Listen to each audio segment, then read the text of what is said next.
Good evening.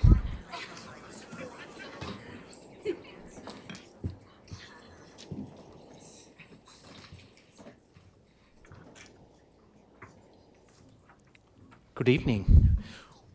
Thank you all for being here. I know the weather is kind of a little bit getting chilly, and we are expecting some snow later this evening, but hopefully we can get you out of here very in the near future. So we will call this regular board meeting for Wednesday, March 13th, 2024 to order at 5:32 p.m. Roll call, please, Ms. Katrina Haddad.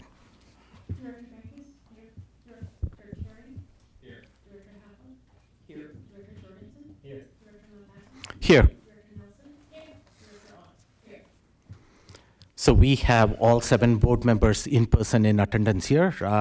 Ms. Melissa Olson, who is usually the secretary to the Board of Education, she's spending some time with her family for the next week, and as such, we are appreciative of Ms. Katrina Haddad stepping in and providing support. Thank you for being here.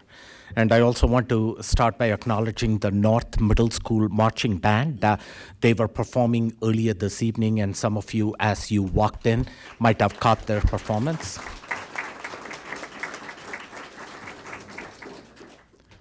Rain or snow wasn't going to stop them, so they had an amazing performance out here, and we have one of the students at the back too. So I know that you guys brought a lot of energy and spirit out there. Thanks for your performance, and your teacher too for getting you ready and bringing you here. Moving on, please join me as we observe a moment of silence.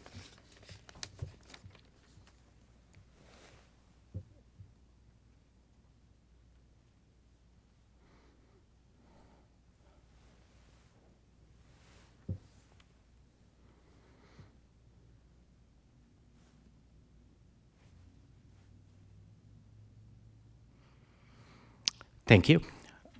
Director Hafley, can you please make the motion to adopt the agenda? I move that the Board of Education adopts the agenda as presented. Second. Moved and seconded. Katrina, roll call, please.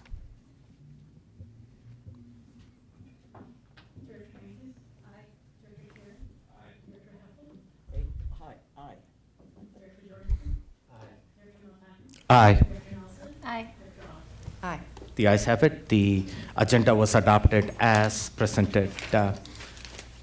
Moving on to the Pledge of Allegiance, may I please have Logan Nelson Reader from the North Middle School Marching Band up here.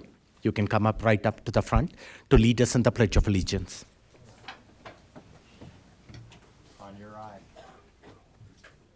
I pledge allegiance to the flag of the United States of America and to the republic for which it stands, one nation, under God, indivisible, with liberty and justice for all. That was great, Logan. You have a resounding voice. So.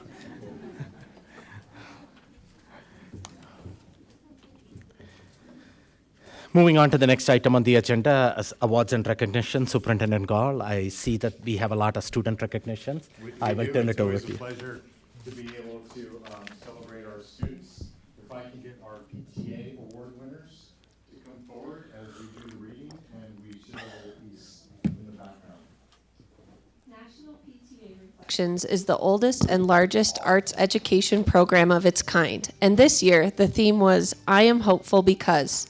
Each year, students in grades pre-K through 12 are recognized for bringing the theme to life through film production, dance, literature, music, photography, and visual arts.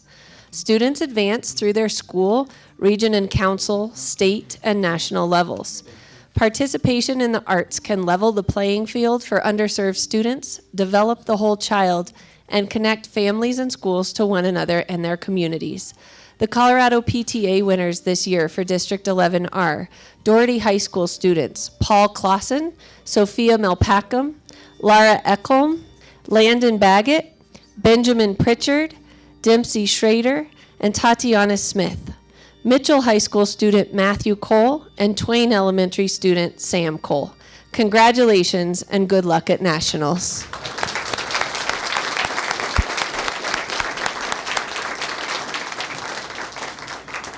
The piece you're hearing playing right now is composed and performed by Paul Clausen. So just as an example, and we'll get other demonstrations of our artists' work up in the hallway, and we'll appropriately annotate it at the beginning of next week, since students are out for the rest of this week. Great. Okay, and now if I can get the robotics team from Saban to come on forward. Come on, Pythons.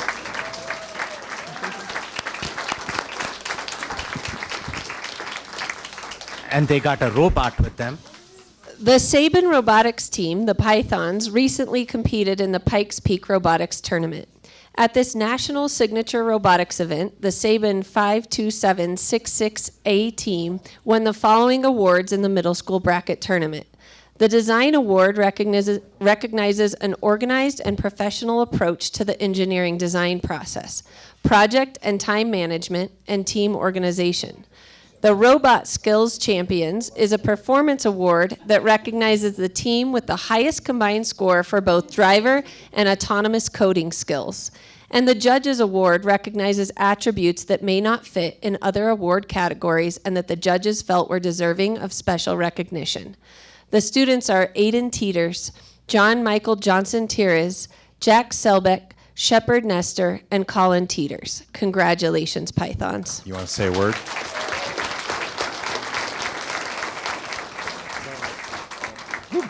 Tell everybody about what the robotics team offers you as a student. I'll take your stuff for you. Tell everybody your name. Hello, my name is Sean Michael Johnson Tiras. I'm a student at Saban Middle School, and I'm part of the robotics team. And the school offers us education on like robotics engineering, from our teacher, Miss Forget and Miss Ryden. Yeah, so you get to learn a lot about like engineering, like the process of it, like testing, like planning, brainstorming, sketching, all of it. Great. What grade are you in? I'm in 7th grade. And say your name and your grade. My name is Colin Teeters, and I'm in 6th grade. What this robotics program has brought me into robotics is it gave me the ability to think through stuff and test a lot with the bot, the coding, and just how we would play the game. Awesome. Go ahead. My name is Aiden Teeters, and I'm in the 7th grade. Something that the robotics team offers me is that I can learn how to become more of a leader, because I helped lead our team to states and to the signature event. We also get to learn how to code robots to do things like shoot tri-balls, which you can see on our bot. Okay, Jax, to you. Last words, Jax, you get closing words. My name is Jax. I'm in the 7th grade. And something that the robotics program brings to me is that it brings to me teamwork, because all of these teams are coming together, building these amazing robots. And it's just really cool to see what teams can do. Big round of applause. Thanks, gentlemen. Shake my hand. That's his handshake. There you go. There you go. Good job, Saban. And you're going to take home our little friend? You're going to take home the Python? And so before they leave too, I want to give a big shout out to their teacher out there, Miss Susan Forget. So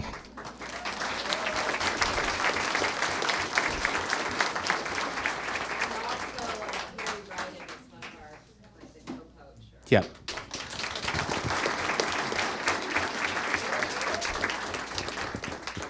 So the reason I mentioned Ms. Forget too was because I did go to some of the Saturday events, robotic events, and it's kind of an all-day event when students spend like 6-7 hours out there coding and making sure that the robots are functioning, and the teachers are always there for the entire length of time supporting them. So thank you for taking that additional time during the weekends to help support our students. And the previous PTA students, I think Ms. Jenny George at Doherty, she plays a significant role in getting those students participating in those events. So really exciting to see these awards and celebrations, arts and STEM, both represented today, this evening out here. Thank you.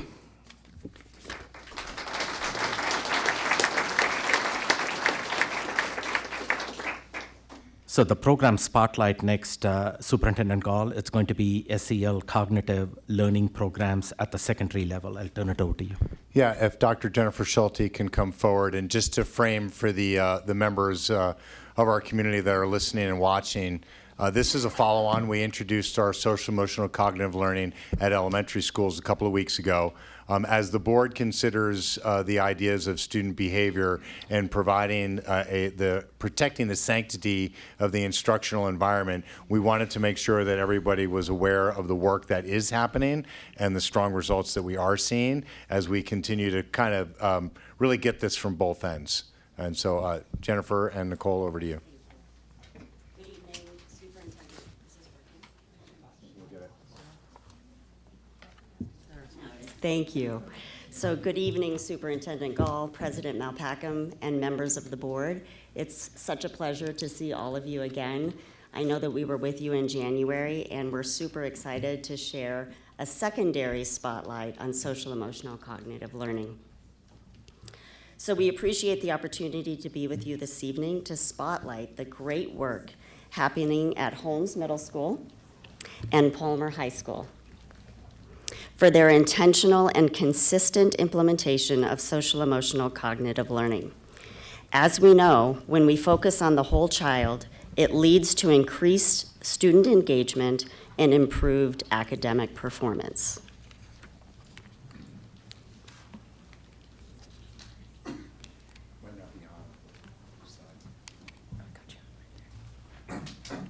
Hey, thank you. Tony's here. Much appreciated.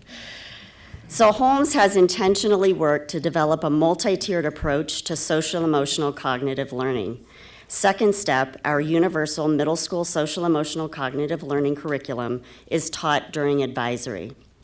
All staff participated in the Fostering Resilient Learners book study 2 years ago to gain a better understanding of how adversity affects our students and families to help with programming at Holmes. In addition, positive behavior intervention supports was developed to establish clear expectations and supports for students. 2 years ago, Holmes recognized a need to develop a Tier 3 option, which is called Goal Academy, to provide students additional support. These multi-tiered layers of support have resulted in very positive outcomes. Oh. That's it.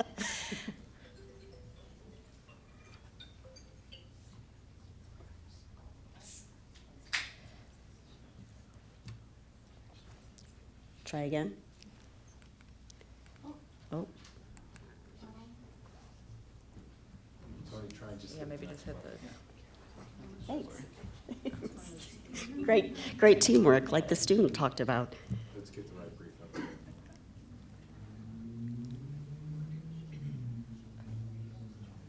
So we'll use that instead of this. Yeah, please, the keys. Yes. Okay. So as you can see on this slide, sense of belonging has increased from 38% to 46% from spring to fall. That's incredible growth. Holmes has also transformed school culture, creating conditions for sustained improvement, which you can see on the 5E results. For both math and English language arts, the well below expected growth has shrunk and the met or exceeded expectations has increased, which means there are more students succeeding and less students failing. I would now like to invite Nora Helton to the podium to discuss her experiences at Holmes. Hi, my name is Nora Hudson. Last year, when I was in 7th grade, a behavior intervention program came to Holmes. I wasn't sure what in-school detention would look like, but after spending the day talking about my bad decisions and how to repair the relationships I had broken, I left feeling like I was a good kid who had lapsed in judgment. I learned how to express myself, including my feelings, which revealed my motives. It was a restorative process, not a punitive one. Because of this program, I have learned how to advocate for myself instead of act on my impulses. I found healthy ways to confront my peers and adults to make sure my voice is being heard and I'm seen with dignity.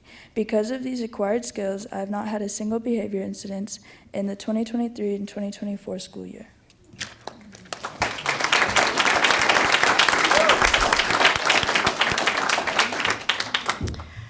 Thank you, Nora. I would now like to invite Mrs. Brown and Mrs. Kronzer-Cole to the podium. Hi, good evening.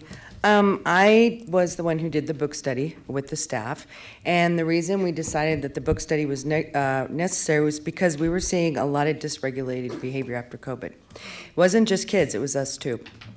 So what we needed to do was be mindful of our own emotions, identify and manage our own feelings, which was the first step to helping students manage theirs, which is why we went into the long process that it took to figure out that we all overreact sometimes, and we needed to find a way to have kids be able to be who they are, but yet still continue to learn and be heard. I would like to thank the board and Superintendent Gall and my principal, Tony Carr, for letting me speak today. Last year, Holmes implemented PBIS Rewards, which is a digital reward system that quickly and consistently recognizes students for achieving SOAR, which is safety, ownership, achievement, and respect. Thanks to our new PBIS reward system, all students have a visual bank of recognition to spend on tangible and intangible rewards. And in this way, we ensure that all students are recognized for the positive choices that they make every day. Thank you. Thank you. Thank you, Tony. I would now like to invite Mrs. Murphy and Mr. Letcher to the podium. Good evening. Thank you for having us. I'm Lindsay Murphy. I'm one of the interventionists at Holmes, behavior interventionists, and this is Joe Letcher. I just wanted to talk about what we do in our program, the behavior interventionist program. And the kids that come to us are very dysregulated, and they don't have social skills. They don't make eye contact. So we work on learning how to talk and express yourself, and even write apology letters, just things that they don't really know how to do. And we also have these restorative justice conversations. We adopted the restorative justice program, where they get to express themselves and even talk to teachers and say, like that hurt, or, have a problem with you. And it's a safe place to learn conflict resolution skills that they can take with them the rest of their lives. And they've gotten to the point where they come to us and say, hey, I need to talk to this person, but I don't know how, can you help me? And they're learning these skills that they don't learn on TikTok, or maybe not at home either. So it's kind of a wonderful way to teach social emotional learning and skills. Hi, I'm Joe. I'm the behavioral support specialist at Holmes Middle School. I'm also a product of District 11, Queen Palmer, East Junior, and Palmer High School, so you'll have to bear with me. The story behind these colorful triangles that you see up there, I guess rectangles, is a tale of the successful behavioral management program we have at Holmes Middle School. The success is because of our intentional relationship building, our strategic behavioral intervention program, and employing restorative practices to mitigate interpersonal conflicts and other discipline issues. Holmes initiated this strategy in August of 2022. As the graphs show, Holmes experienced a 50% reduction in behavioral incidents from 2021 to 2022, and another 30% reduction from 2022 to 2023. In regards to the high-intensity incidents, defined as vandalism, threats of violence, weapon possession, habitual disobedience, Holmes experienced a 79% decrease in these high-intensity events overall.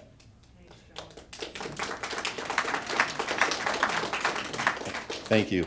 I think the 10% change from 2022 to 2023 probably shows a leveling off effect from pre-pandemic levels, in addition to being behind the technology curve that's created by the vaping industry. Overall, Holmes Middle School has seen positive results from intentional relationship building, our behavioral intervention program, and its restorative practices exercised at Holmes Middle School. Thank you. Thank you.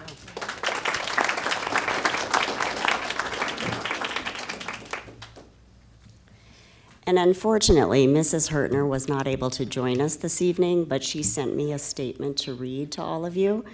And it states, I have been a part of the School Accountability Committee for the past 2 years as we at Holmes implemented school-wide positive behavior interventions and supports with Fidelity, Trauma-Informed Care, and Goal Academy.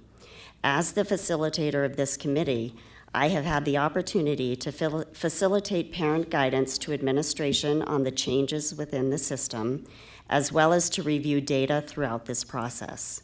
The change in behavior incidents, as well as the positive trend of our 5E data, is incredibly impressive. As a parent, seeing the positive change in the school environment as reported by students is powerful. This important and proactive intervention has made a significant and positive impact on all students at Holmes.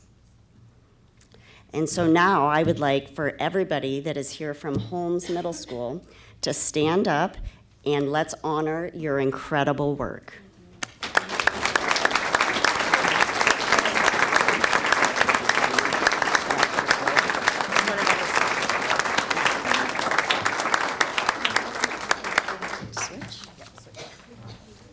Good evening. I'm Nicole Herrera, Project Aware Grant Coordinator, and I will be sharing our Palmer High School Social Emotional Cognitive Learning Spotlight.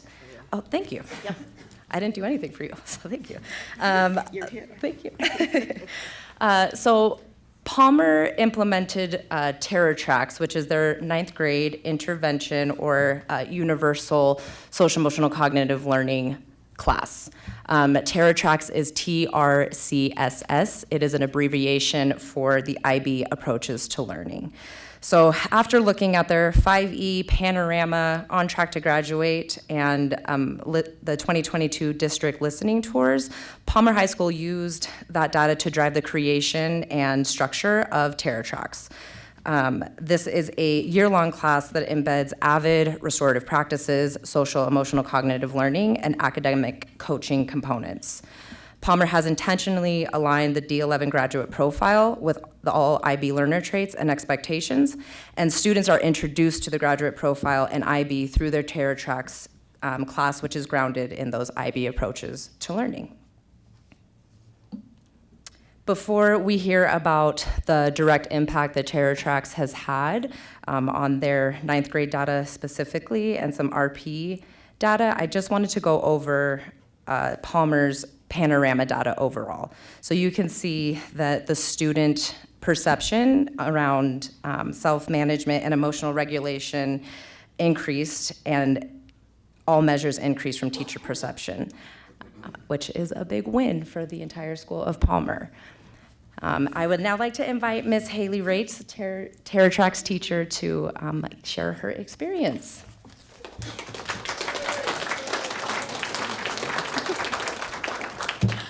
Hello, thank you so much for having me here tonight. My name is Haley Rates Anderson, and I am one of the 3 Terror Tracks teachers here at Palmer High School. Terror Tracks is a 9th grade class anchored in the IB approaches to learning that aims to support our freshmen academically, socially, and behaviorally as they transition into high school. Students who end 9th grade on track, meaning they have earned the necessary and expected number of credits, are 3 times more likely to graduate. At Palmer, 89% of our freshmen are currently on track to graduate, and we're very proud of them.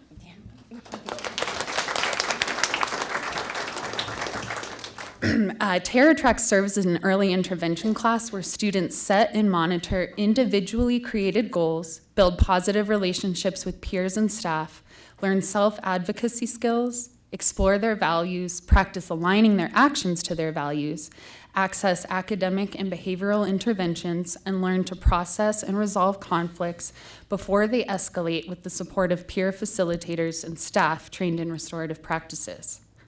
Focusing on restorative practices, self-management, emotional regulation, and self-reliance skills provides students with the tools that they need to engage with their classes and to create a self-determined vision of success and a pathway to make it possible. These skills and abilities transfer no matter the student's future path, whether it be a nurse or a doctor, a teacher, a parent, or a friend. Knowing this, we engaged with feedback from family, staff, and most importantly, our students, and realized that students were not seeing value in our previous study hall classes, which led them to skip it, refuse tutoring, or disengage altogether. What we identified as the missing component was the self-efficacy, self-regulation, social and cognitive skills being explicitly taught to students in an easy-to-access manner by our instructors. These are also some of our teachers, of which there are many at Palmer, who are highly skilled at fostering community and connecting to our students. We have already seen significant improvement in multiple focus areas from our panorama data, including that increase of self-management and emotional regulation, as well as the teacher perception score on panorama increasing. However, in addition, all of these gains are on top of our increased number of 9th grade on-track students, which is the best that it has been in at least a decade. The most positive and uplifting data that I can share with you is that in 1 year, we have seen a 30-point increase in student feelings of hope. It is not outlandish to draw correlations between on-track data and feelings of hope. Of course, our young people can feel hopeful about their futures when they can set goals that matter to them, manage their interactions with others and their communities, and have support in creating the life that they dream. Thank you for your time and your celebration of our students and our staff and our school.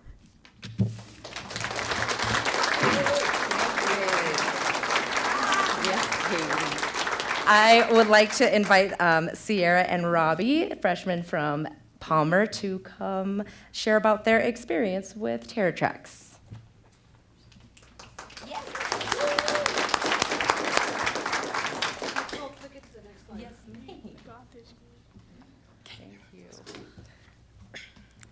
Hi, I'm Sierra Belazy, and I'll be representing Miss Rates today.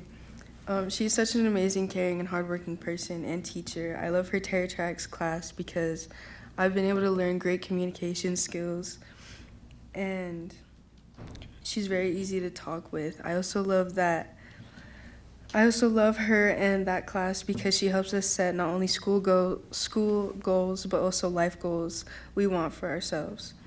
Another thing is Terror Tracks helps us learn all the differences about high school and how to emotionally manage and regulate our feelings and changes throughout freshman year.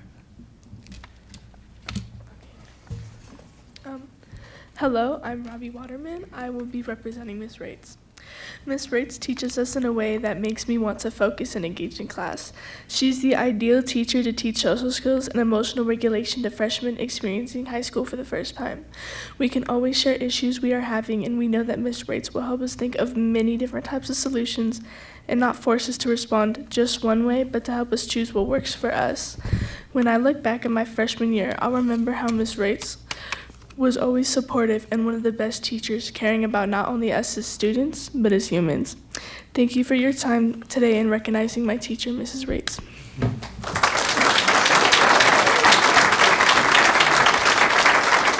Thank you. Ruth, I'd like to invite Ruth Mason to the podium. Thanks, Ruth, to discuss her experience with RJ Cancel and her experience with that. Good evening. My name is Ruth Mason. And I have been a part of the Palmer Restorative Justice Council for about 2 years now. So the Restorative Justice Council at Palmer is a program focused on peer-to-peer mediation to solve conflicts within the school and on creating a culture within Palmer focusing on well-being and self-regulation. Since its inception, Palmer has seen a decrease in suspensions, and since the beginning of this school year, we have seen a marked decrease in verbal or physical altercations as well as teacher referrals. But why do restorative practices like this work so well? The answer is in the method. Restorative justice works based on non-coercion. That is, the participation is completely voluntary and sometimes is not a replacement for other punitive measures. If a pair of students gets in a physical fight, they're going to be suspended, but we have observed that often they want to participate in the optional restorative practices that go along with that suspension. On top of being suspended for a few days, a student might say that they want to work things out with the person they fought with or apologize to a teacher. This is the premise of restorative justice, building a better community with additions to disciplinary action. Palmer has had a restorative justice program for 10 years, and in that time, we have built it to the impressive place that it is today. The restorative justice and restorative practices that we use have become integrated into the culture at Palmer, to the extent that we are seeing teachers and students using restorative language to solve conflicts with others by themselves. This is exciting because Palmer is moving towards a better, more restorative future where it is easy to feel like our voice is heard and our needs are met. Thank you. Thank you, Ruth. And last but certainly not least, we would like to invite Suzanne Mason to the podium to discuss, Roseanne Mason to the podium to discuss her experience.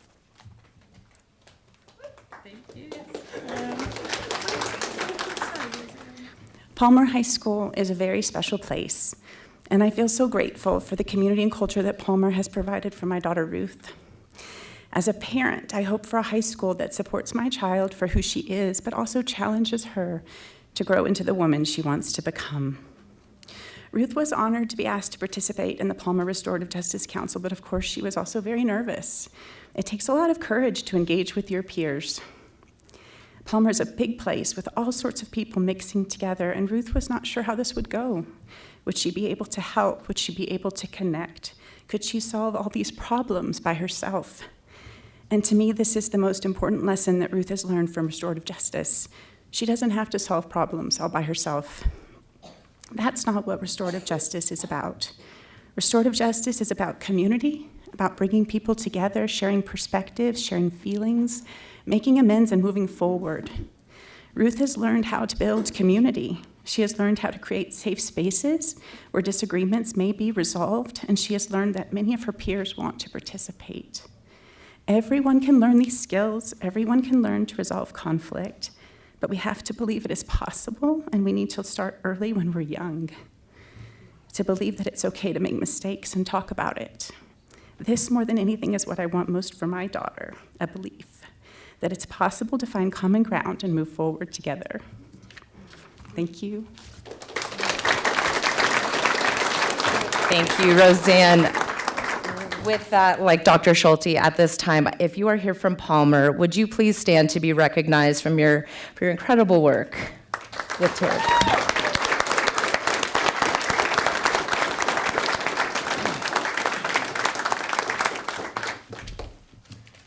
Can I get Krista Burke and Tony Carr to come up, as well as the principals for the two schools, as we open up to Q&A for the board? Sorry, cold call. It's hard to be a principal in the Not 11. prepped. Yep. But before I turn to the board, do you have anything to add, Principal Carr or Ms. Burke? I will add, it was a pleasure over the last couple of years to be able to present progress on this and to be able to be recognized by Dr. Schulte's team and celebrate tonight is really something that we've been looking forward to, and really glad to be able to present as a really good product coming out of Holmes Middle School. So thank you, Dr. Schulte.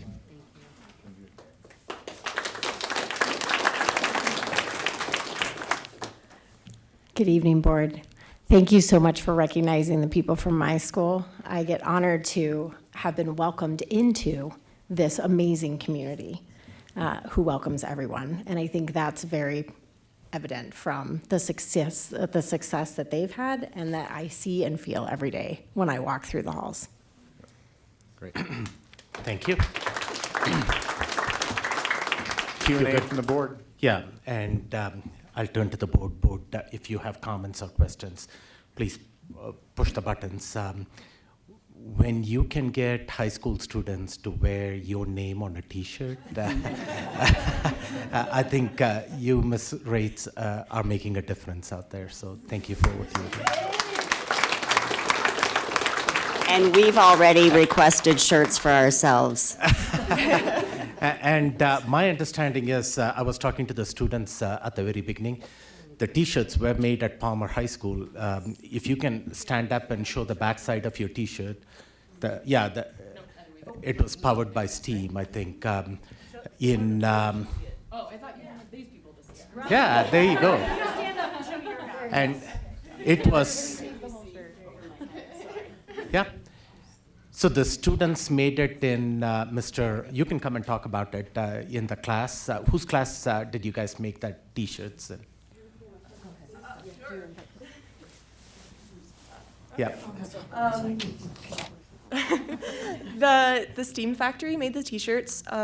So we have this program at Palmer where a whole bunch of students are able to create T-shirts or just basically any sort of Palmer merchandise, and they're doing super great. They're actually currently raising money for a business in downtown, the Skirted Heifer, that was unfortunately hit by a car. And they're trying to raise a whole lot of money for their employees that are currently out of work while they're rebuilding the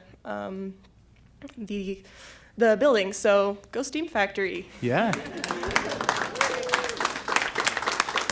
If you want to buy Skirted Heifer merch, they are selling it at the Bambinos, because same owners, just around the corner, and also at the Skirted on Dublin. Any shirt, any keychain, any. So you heard it there. Thank you, Ruth. Thank you, Ruth, for coming and sharing. Board, any thoughts or comments? Director Nelson. Thank you for coming and sharing tonight. I know that the Fostering Resilient book study, students book study, and then the Goal Academy is unique to Holmes, but is Second Step at all of our middle schools? Okay. And then similar question, what was it called? Terror Tracks? Yeah, I visited Palmer last year. It was my school for the year, and stepped into that classroom, and they were discussing the importance of giving a handshake when you're going to a job interview and not like fist bumping or other, it was good life skills to learn, say your first and last name, things that you don't learn at home necessarily always. So I just want to know if our other high schools have a similar setup, or if that's something we're looking at implementing. I know this is more IB based, but it sounds like a great thing to continue throughout the district. Sure. So every Mike, go to the mic. I always think I'm loud enough. Every high school does have a 9th grade intervention class or study skills class. They are structured a bit differently, but in my experience, they are trying and doing their best to embed these skills in that study class.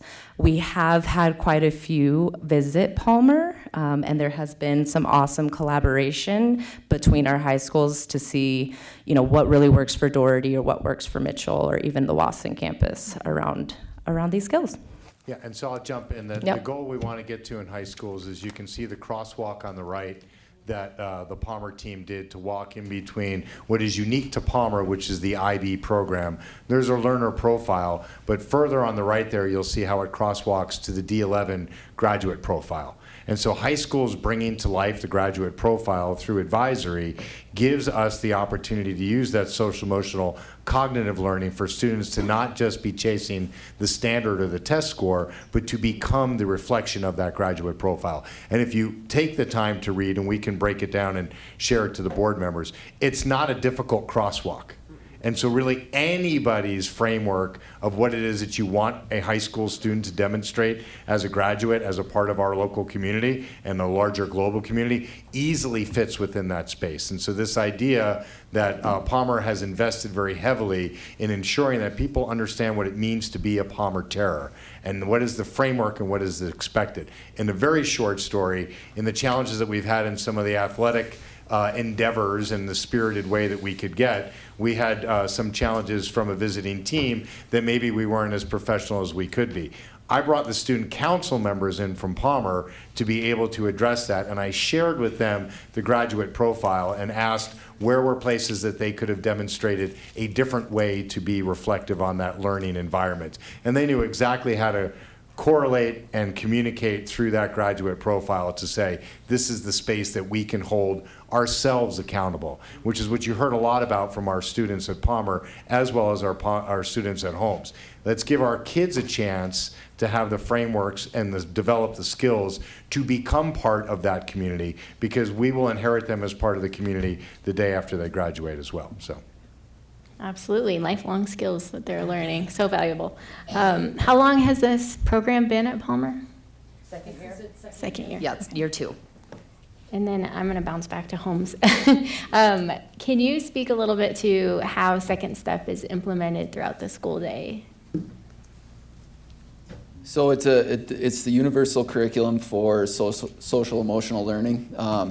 We implement the lessons on a weekly basis on Mondays. The lessons, though, carry over into work that we're doing around positive behavior support system.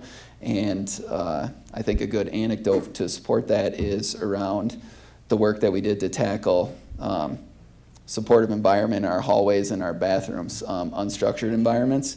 And we started the school year with Second Step curriculum to focus in on impact of how actions will impact others. And we used that process, even though it was on a Monday during an advisory period, we had that bleed over into work that we were doing throughout the school and throughout the school day to have a safer hallway and bathroom environment. Okay, thank you. That's all I have. Thank you. Director Jurgensen. Ms. Rates and Ms. Mason, Ms. Ruth Mason, you both mentioned that wanting to talk about this restorative language. Actually, I think one of the North Middle School interventionist, Holmes, mentioned the restorative language that they can take with them. Would you maybe just share with us that don't know what that whole process looks like, maybe what some of the restorative language looks like, maybe a couple snippets of what restorative language looks like that you're empowering students to resolve conflicts with? One moment. She's got resources. I've got resources. Okay. So when we come onto RJ Council, we're all given a little wallet card with some of the restorative language. So we have like a series of questions to help someone harmed. We say something like, what did you think when you realized what happened? Or what impact has this had on you and others? And what has been the hardest thing for you? And then to respond to challenging behavior, you can ask just like, first of all, what happened? What were you thinking of at the time? What have you thought about since? The whole goal of restorative language is just to not make the students feel like they are going to be punished for anything that they say, and that they have a place to share like what they were thinking and the thought process that went into whatever action that they did, so that they feel like their community is open to them and welcoming. Thank you. So getting the intent of what their actions were in the proper context, so you can kind of mediate and diffuse it. Yes, sir. Okay, thank you. If I may, right, if you ask what happened, that is students are able to say exactly from their perspective, from beginning to end of what happened. Oftentimes, if we say, why did you do that? We get like, I don't know. Right. But we're able to answer what happened. Okay. And I would just say one of the things too, I thought I was loud. I would just add on to what Ruth said too, that one of the things that we've been working on in Terror Tracks is really communicating using I statements. So I feel statements when this happened because, and I need. So instead of going like the URs that are feeling much more tacky, it's about communicating your emotion and what you're feeling in that time. Thanks. All of us can probably use that language. So, yeah, definitely. Are you done, Director Jurgensen? Director Art. When I hear about the Goal Academy at Tier 3, I wonder about the cost to the school, because I know that we were looking at funding for this a couple of years ago. A couple of schools were interested. You made it work, the other school wasn't able to. So obviously there's a cost to it, and you're continuing it, so you think it's worthwhile. So if we were to try and reproduce this in other schools, that I'm sure we probably need it in some schools, what is the staffing cost or the overall cost you're finding to the school? To replicate it exactly the way we've done it is a 2.0 FTE implementation, and we've been really fortunate with Lindsay and Joe to be able to have 2 certified, highly qualified teachers that can not only work through the conflict and go through the trainings that we've had to have them do, but because they also have teaching degrees, certificates, and experience, we're also doing academic support in that environment. So that's why we have focused in on the 2.0 FTE. Okay, thank you. Thank you. Seeing no further comments from the board, thank you all for being here. Thank you for sharing, the students and the staff to being here and sharing some of your feedback and comments and thoughts on it. It's so reassuring to know that these programs are available for our students, especially what you shared with us, how you haven't had any behavior incidents since this year. So that's all we are. This is not a punitive thing. We want to make sure our students stay in school, and that these programs are helping give students that supports that they need, self-advocacy skills, and the ability, emotional regulation, all those things, and even the ability to communicate in a respectful manner. So good things happening. So thank you for being here. Yeah, thank you. Yeah.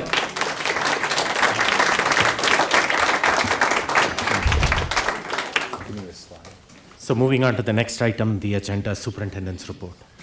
Sierra and Robbie, you guys both did a good job of thanking Ms. Rates, but I'd love you to come up here and sit in my chair and answer one very specific question while Ms. Rates stands up and is professionally honored and hopefully humbled, and we make her cry.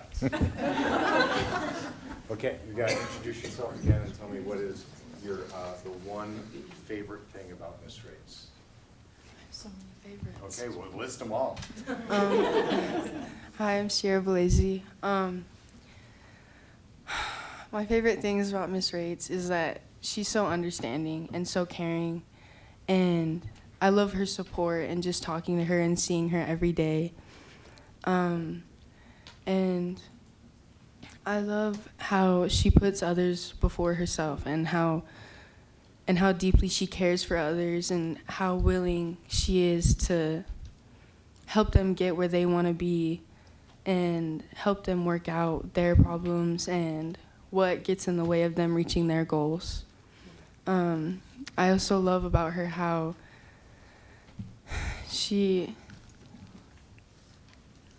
I don't want to say over-explain things in a bad way, but in a positive way, she over-explains things. And honestly, without her, like, I can't imagine my freshman year without her in her class. It has honestly helped me so much on a personal level and just overall with like my grades and everything. And I just love her so much. Thank you.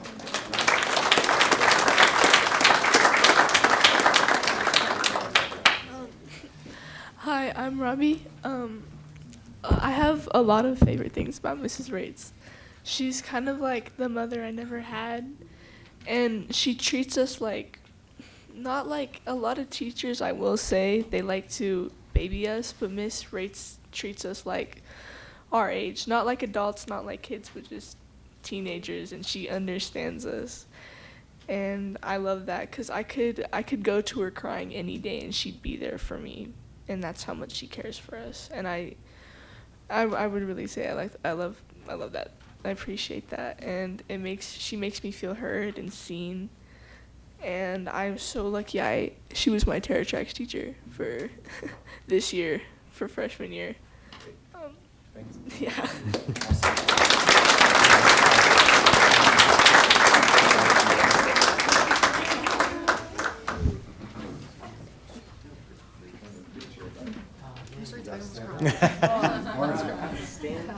And Miss Rates didn't cry, but she's going to cry right now.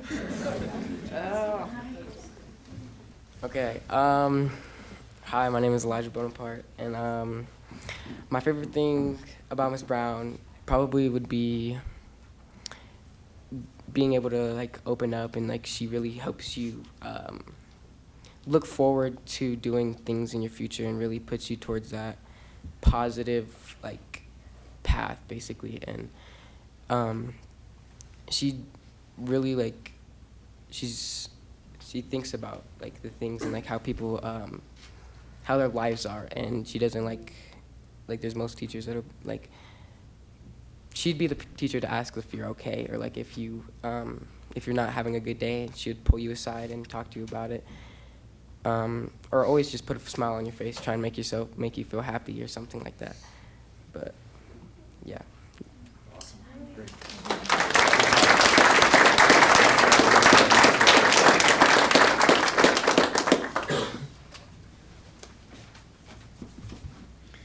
Let's see if I can get the clicker to work. Yeah, there we go.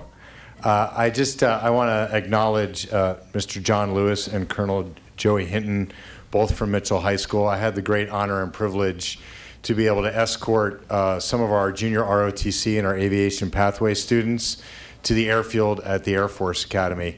It's so interesting for me as I am back here in Colorado Springs at my alma mater to think about who I was when I showed up here on July 5th, 1985, and then the position and the authority and responsibility I have here today on March 23rd of 2024. I got to the Air Force Academy. I had not been more than 5 miles west of the Delaware River until the day I got to Colorado. So the world was my oyster. I was no different than any child that are in our schools today. And to be able to bring our kids to the airfield, well, I learned how to fly as a freshman at the Air Force Academy.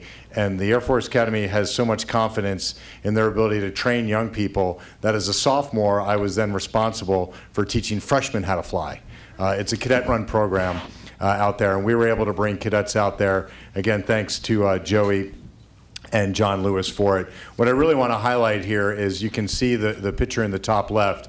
We have a couple of junior ROTC cadets there in uniform. We have several other junior ROTC cadets that aren't in uniform because freshman junior ROTC cadets don't get the honor to be able to wear the uniform off campus yet until they've actually gone into a second year. But we also had aviation pathway cadets from Mitchell High School who aren't in the junior ROTC. So you can be interested in aviation and not say you have to want to be in the Air Force. You could want to build an airplane and you could want to fly one and not say that you have to do that to the Air Force. And really exciting for me, especially in some of the changes that we've made over the last year, you can see the big arrow pointing over our young student that is actually a student at Doherty High School who every other day commutes himself down to Mitchell High School because of a common block schedule to be able to participate in the aviation pathway. So he is a Spartan through and through, but he is expressing his interest in learning what he wants to do in aviation. A real big thanks to the cadet on the left there. Josiah is a senior who is on his way to flight school, who represented all the values set that I remember from my time at the academy. He was an eloquent speaker and was able to engage with the students as if he had just been in high school a couple of years before, because he had. So thanks again to everybody for that chance. And then as a follow-up to that, we're excited to announce that on April 8th, those same 15 students or 14 students will be able to participate in an orientation flight donated charitably by the Falcon Aero Lab. This idea of exposing our children to other careers outside of the classroom is going to become instrumental to every high school student's experience. Last year, you were able to hear our international study abroad students come back and share with you the experience of what it meant to be able to visit another country of a language they have studied. And now we'll be able to take our most dedicated students in the aviation pathway and Air Force Junior ROTC and take them from a traditional classroom environment and put them up in an airplane to be able to feel that firsthand. And again, thank you for the charitable donation of the Falcon Aero Lab. No cost to the district whatsoever. We're excited for that. April 8th, we're doing everything we can to continue to trade every thing I have to with the devil to make sure that we don't get weather on April 8th. So that's why we'll have snow tomorrow when there's no students. Equally as moving on the art side, I need to give a special shout out for Laura Lee McDaniel, running our VAPA program, Nathaniel Newbraw, who's the CEO of COS Philharmonic, and Hunter Kemper, who is the Olympic and Paralympic Museum.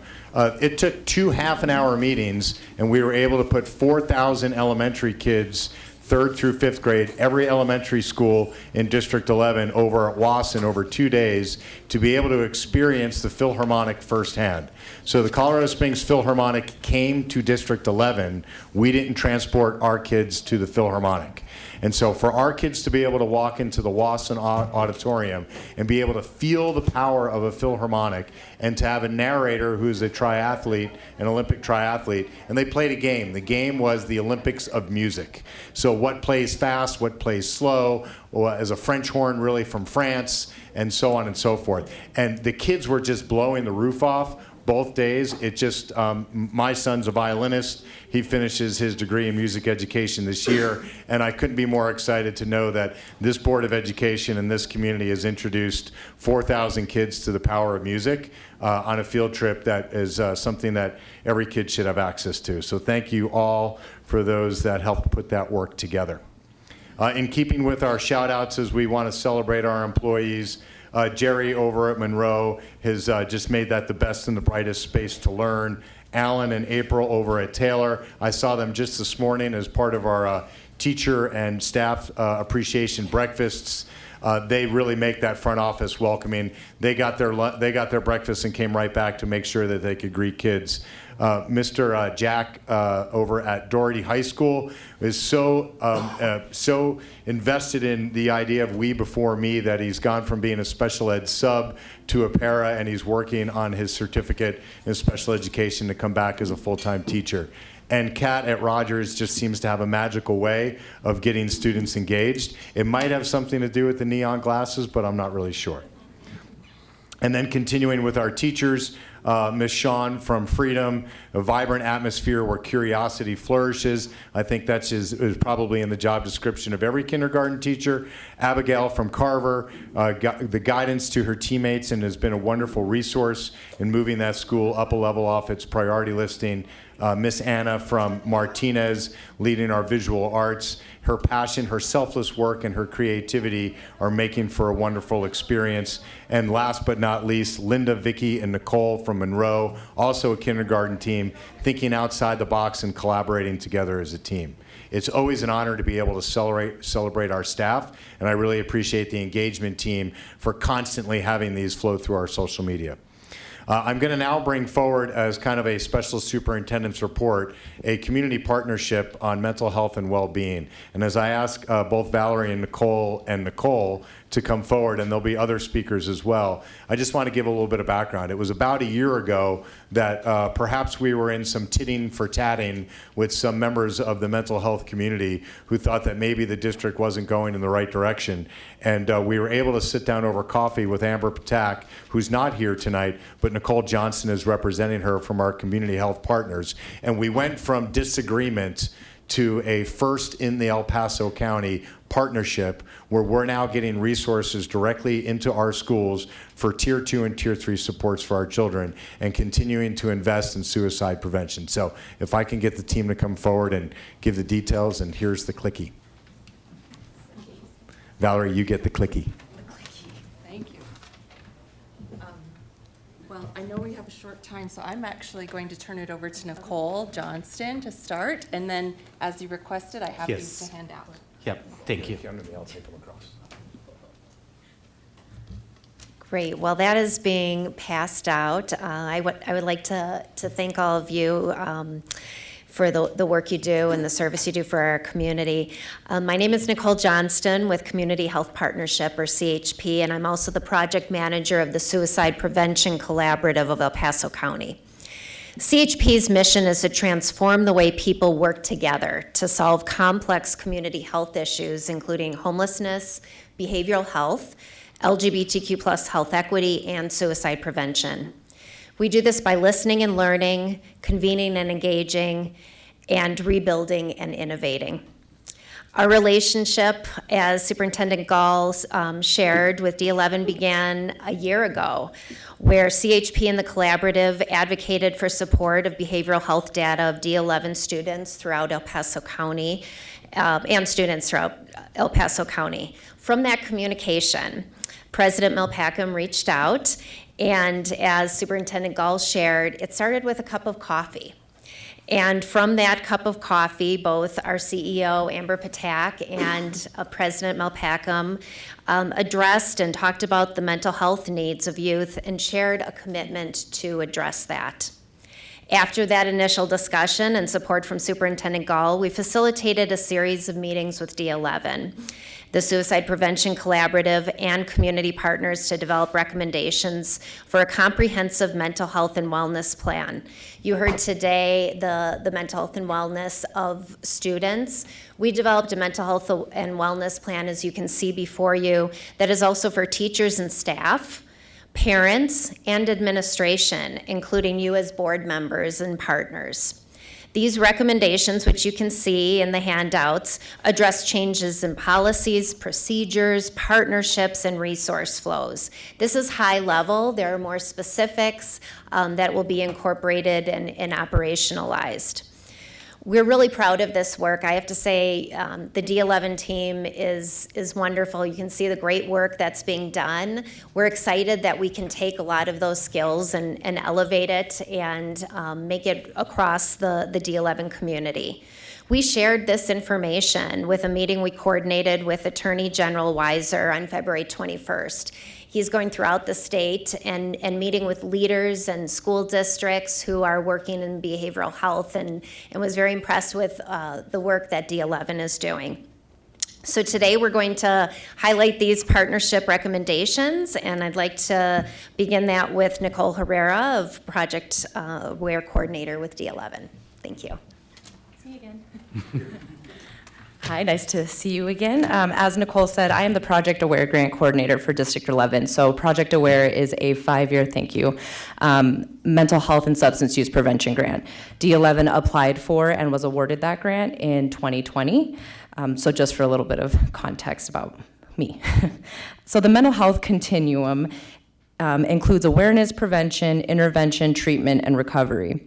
So while our schools and staff are equipped to support awareness, prevention, and early intervention, we recognize the necessity for additional programming and partnerships to support our students' mental health. State data from 2021 showed that 39.6% of high school students felt sad or hopeless for 2 or more weeks in the past 12 months, and 17.1% considered suicide in the past 12 months. This information is also on page 1 of your handout. Additionally, in 2021, the 2021-2022 school year, D11 staff completed 502 suicide risk assessments with students. So the following data is to show the impact D11 staff and our partners have made with our community along that mental health continuum for the 2023-2024 school year.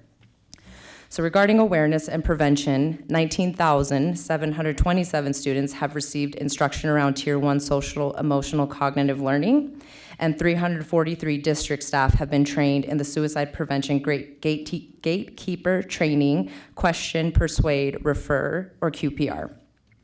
Through our community partnerships with Children's Hospital Colorado, Mindsight Therapy, In the School Counselors, also known as ITSCO, Burning Sage Therapy, and Diversis Health, 367 students are currently receiving therapeutic services at 42 D11 school sites. Our partnership with Care Solace has resulted in 154 fully appointed cases, and this programming addresses each component of our mental health continuum. With that, I would like to turn it over to David Galvan, our resident youth and teen mental health first aid instructor. Good evening. Thank you so much for your time. If you're not familiar with mental health first aid or teen mental health first aid, there's an insert in there so I can use all my words wisely. Here we go. Youth mental health first aid, we're going to actually identify signs, symptoms, risk factors, and protective factors for our students that we see in our classrooms on a daily basis. All these things that can be done, you'll see the numbers here this year already. At Wasson and West campuses, we've trained close to 95 adults there, and then at Doherty, 101 trained on one day, coordinated a bunch of instructors to come on one day and train teachers on a professional development day. Admin at both of these high schools and campuses were very instrumental in the implementation of this process to allow for an entire professional development day to be dedicated to training all their staff in youth mental health first aid, which would then lead them into the teen mental health first aid, which is a peer-to-peer program to equip students on how to identify those trusted adults and connecting them to resources. Often we know that our students will give communication to their friends that something's going on. Are they connected to the right resources? So Teen Mental Health First Aid was implemented as a beta run for 227 students this last semester.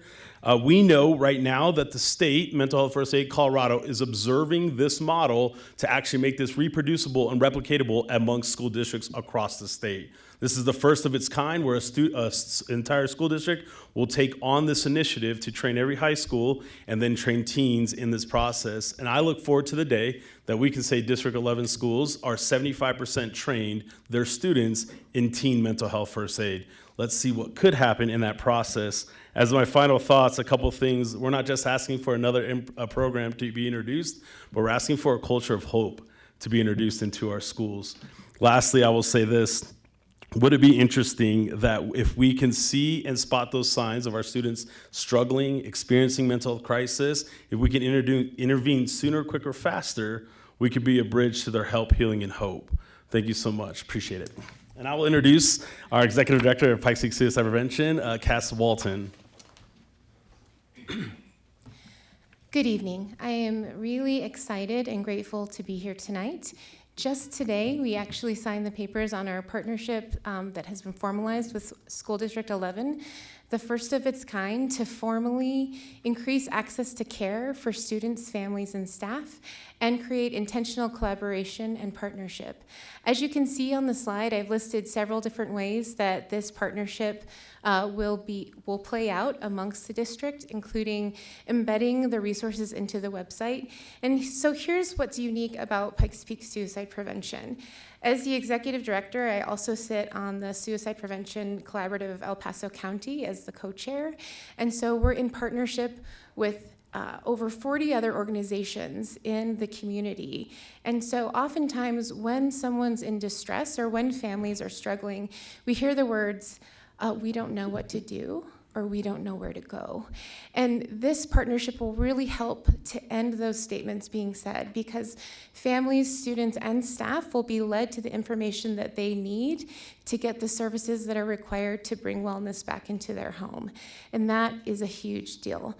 When I listened to the presentation today, and one of the things that's jumped out at me was, I am hopeful because, and I can tell you that as a community leader in suicide prevention, I am hopeful because of all of the great work that I saw that is already happening in District 11, and to be able to supplement it with this partnership as a leading example to other partnerships that can occur to supplement the district in addressing an issue that spans from the classroom into the home, into our employers. So this is an everyone problem, and if we can approach it together in partnership, I think that we will save lives and create a community that is well.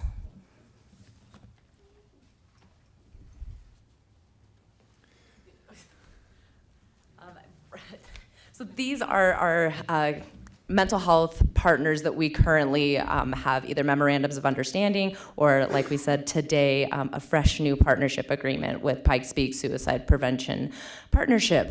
We do look to expand these services to all of our school. Like I mentioned, we're at 42 of our 53 sites, and so we'd like that to be 100%. Thank you. Great. Are you good? Yes. Okay, I just want to add to it that about 2 weeks ago, we were able to host the Colorado Attorney General for a roundtable. Mr. Phil Weiser was here, and I heard Cassandra's comments about this idea of people not knowing where to go. When the Attorney General asked me what was the hope for this partnership, it's a roadmap. It's a roadmap and a step-by-step plan for every student, for every staff, and every community member to understand how to get access for the resources. The resources exist in our community, but navigating that, particularly in a time of need or under stress, creates an even larger obstacle for particularly the student, the staff, and the family members. So we appreciate that. We really appreciate the chance to have the Attorney General here, and we're really excited that District 11 and our community health partners and others are able to show that we can do more with less, that this doesn't have to be an unfunded burden on a school district, that it can be a partnership with existing resources in the school district. Go ahead, Cassandra. I'm so sorry. I had one final ask. You know, one thing that we've asked is for all of our community members to take that question, persuade, refer training, because it is the basic suicide prevention information that every responsible community member should have. And so my ask would be for each of you to consider attending one of those trainings. We're having them regularly at the district. And David and I are both trainers. Nicole is a trainer with Project Aware, and we would be happy to host one just for you. But I think for you all to be able to see just the importance of that information and be able to have it in your own toolbox would be an excellent way for this district to kind of lead the way. Great. Thank you. Great. And next slide. As already announced, and due to the... Well, before they go... well, then you can ask questions. Okay, I just want to make sure the board doesn't have any questions for them. Oh, you can announce it. Is this the last slide? Well, we already announced it. That's Okay, the go end ahead. of my report, so now open to board questions. Snow day tomorrow, so mental health for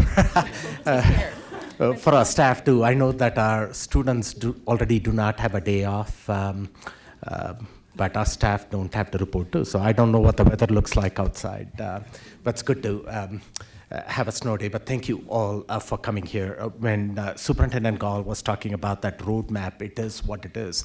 I want to thank Nicole and Ms. Amber Patak, who isn't here.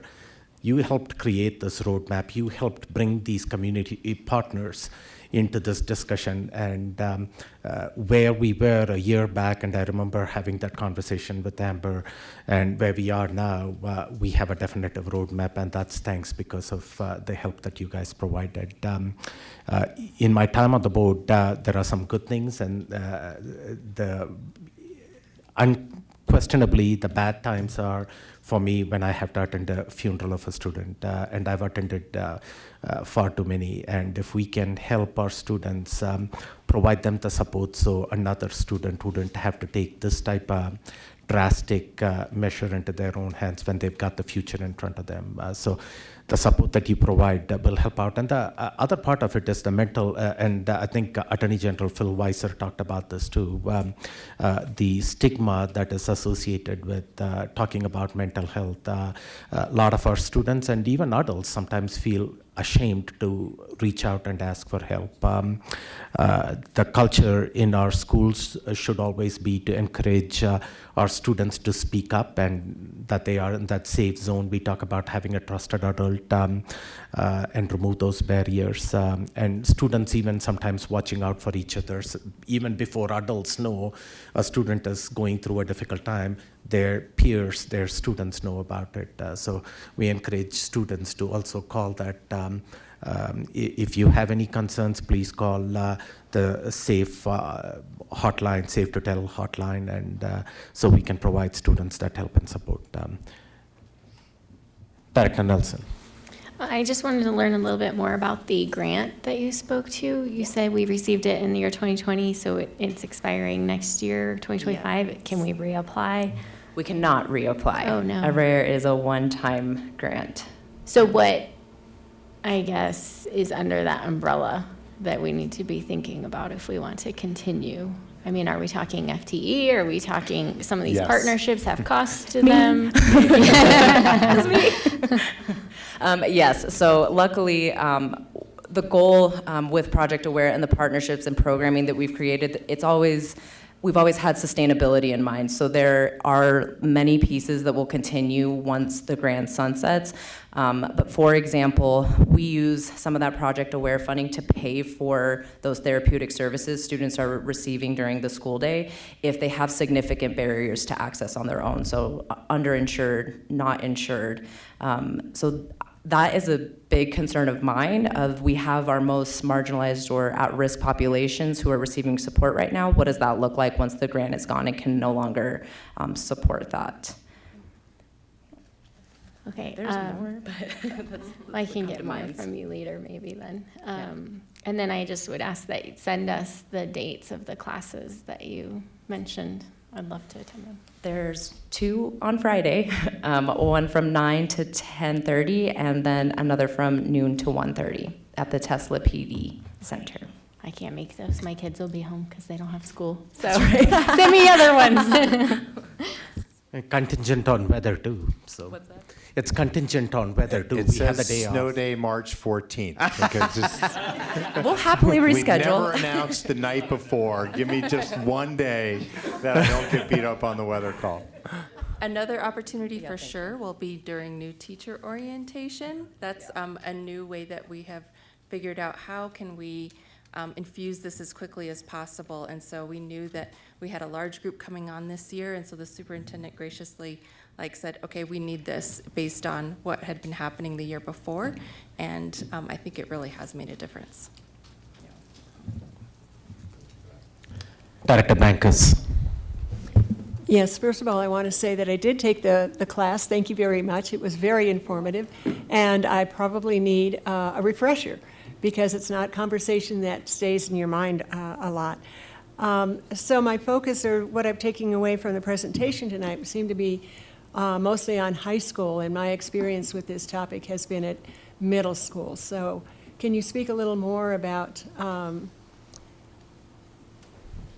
innovations or trainings or exposure for middle school kids to be able to navigate and understand they are not to take on the angst of their friends that can lead them down to a path that brings this conversation up to what we need to remedy.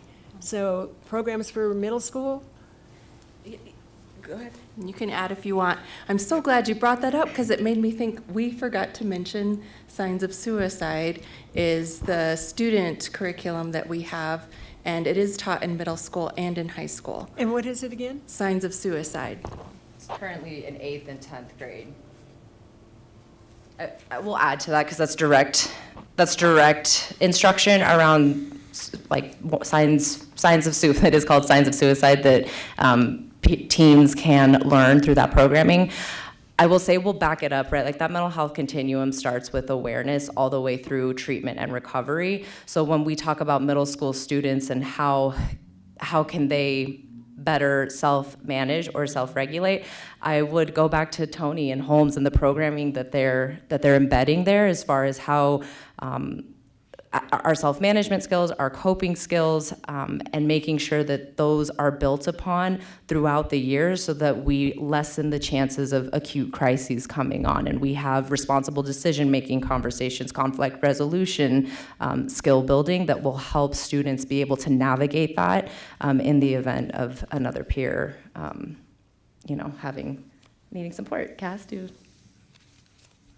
The other thing is that with the partnership with Pikes Peak Suicide Prevention Partnership, all of the middle schools and high schools will have access to some peer-to-peer presentations and education around mental health, asking for help, and just reducing the stigma, and also having peer-to-peer education about self-regulation skills that are healthy, and also being able to talk out loud about our shared experiences, which we find really reduces some of that angst that you spoke of.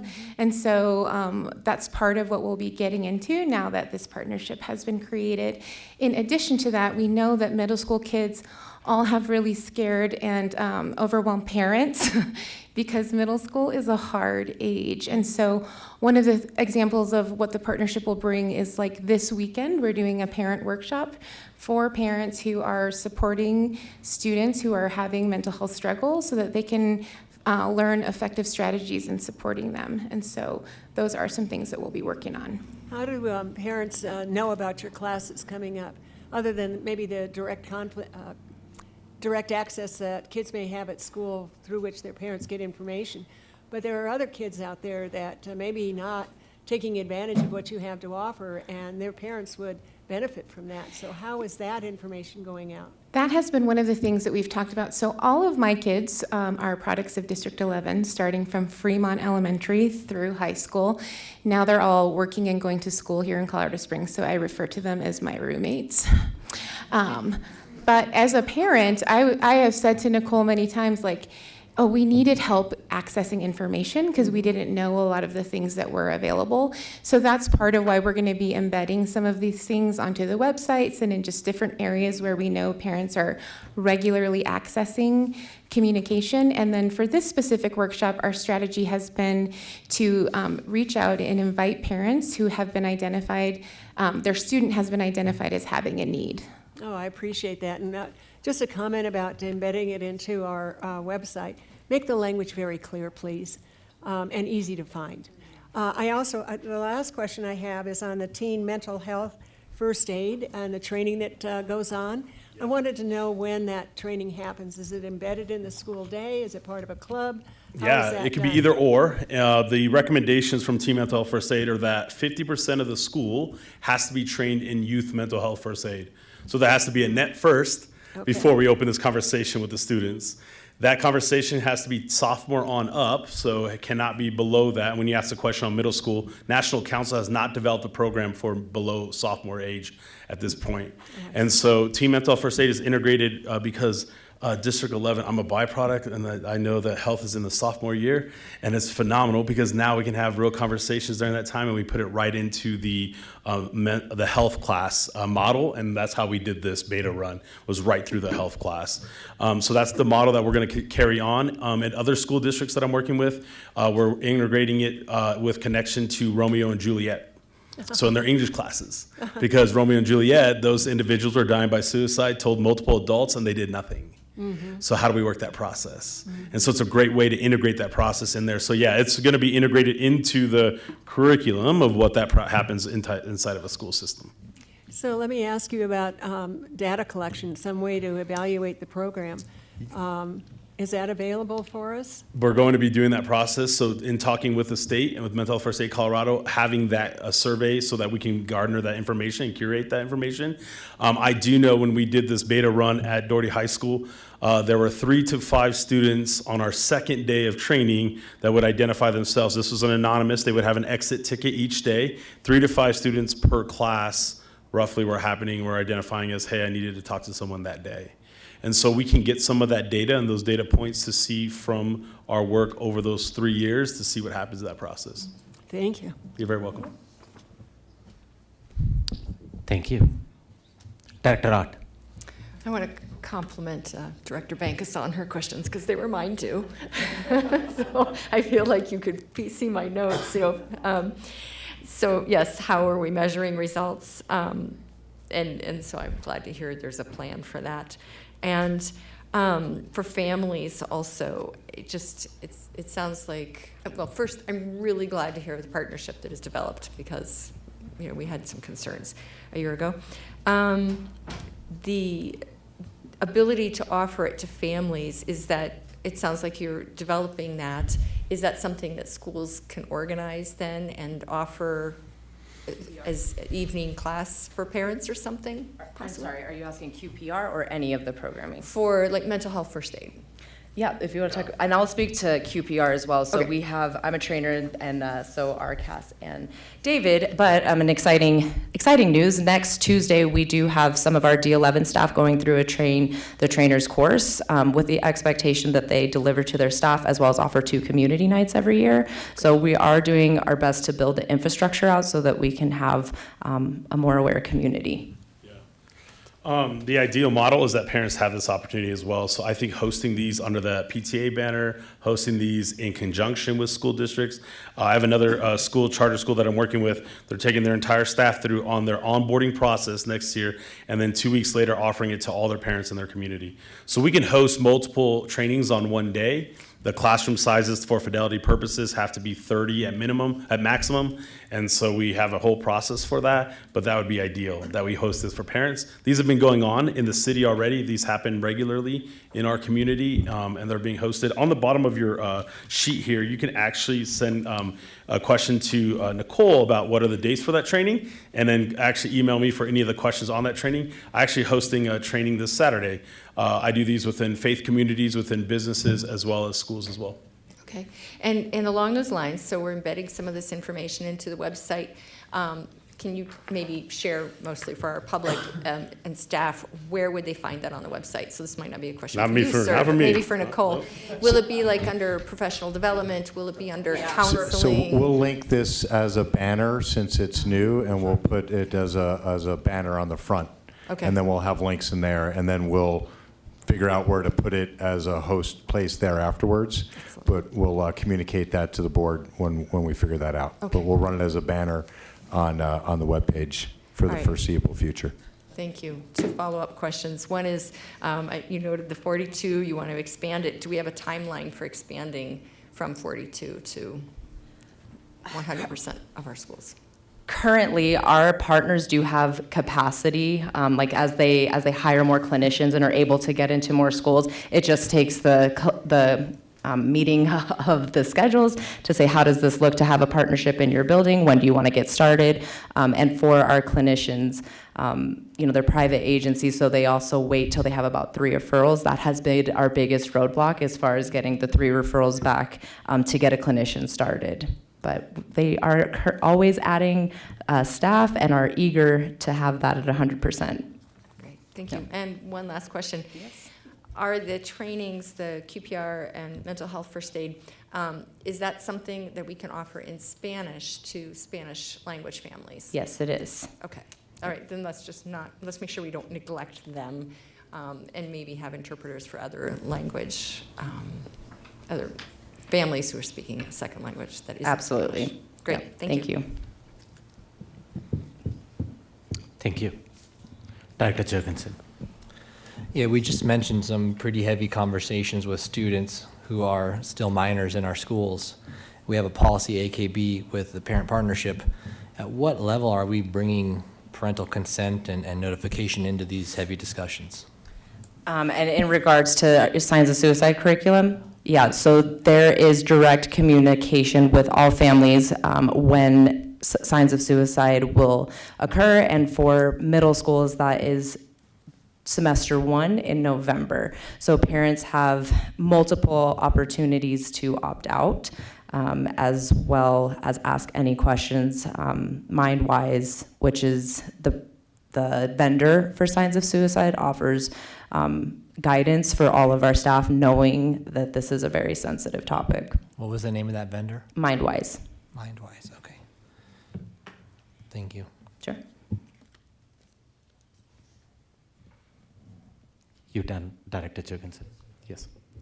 Director Nelson. Just kind of in that same vein, with bringing in the private organizations to help support in our schools, are parents giving permission before their child is Yes. seen by these organizations? And yeah, at what point does the parent get looped in that? And when you mentioned something about 3 referrals, I didn't quite follow. Yes, so agencies need to have 3 completed referral packets, which would include parent consent around information around insurance, things like that, like an intake packet. When you say 3, do you mean like 3 different teachers? 3 individual students. Oh, I see. So that they can initiate the services. Okay. In a school. In the school. I got you. Yes. Okay. And as far as parent consent, it is best practice to have parents involved. We know that we see success for students when it is a collaborative effort. I will say the age of consent in Colorado is 12. And all of our agencies are incredibly intentional about ensuring our families know what's going on and including them in that process if it's necessary as well. Okay, good. Thank Sure. you. Thank you. Seeing no further comments or questions from the board. Also want to thank Nicole Herrera and Valerie Skates. You took on a lot of responsibility over the last year, meeting with Amber and her team several times. So thank you for the work that you guys are doing. And this is a problem that we cannot solve alone. We need, as the board expressed, parental support is certainly necessary, parental involvement is certainly necessary, and the board has clearly indicated that we want parents engaged as part of this conversation as far as the mental health supports that we provide, and also the community partners that have stepped into this gap that we have. Unfortunately, K-12 education has limited funding, and we need to reach out to external partners that can help out in some of this, providing these mental health supports. But it is collectively the village coming together, including, especially importantly, the parents and the family supporting our students. Thank you. Okay. Thank you. With that, moving on to the next item on the agenda is public comments. Do we have public comments? Yes, we do. Okay. So going over the public comments, just as a reminder, the board welcomes and is very interested in listening to community feedback as it helps us better do our job. Please approach the dais when your name is called. You have 3 minutes to deliver your remarks. Please monitor the clock that is on display and complete your comments in the allotted time. Board meetings are primarily business meetings for the orderly and efficient conduct of the business of the district. Keeping that in mind, the clear expectation is that your feedback is provided in a civil, professional, and courteous manner without resorting to disparaging or defamatory remarks. Students are often in attendance or watching our broadcast. Speakers' remarks, therefore, should be suitable for an audience that includes minor students, including no use of profanities or obscenities.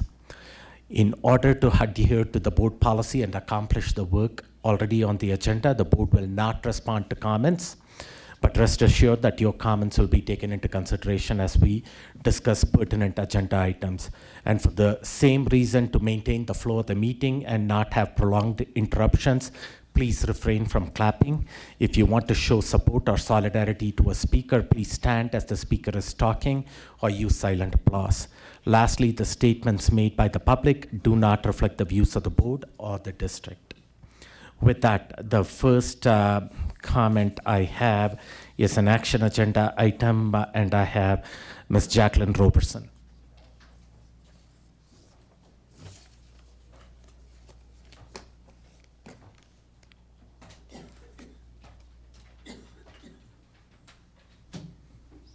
Good evening. My name is Jacqueline Roberson. I'm a D11 parent, taxpayer, teacher, and CSEA leader.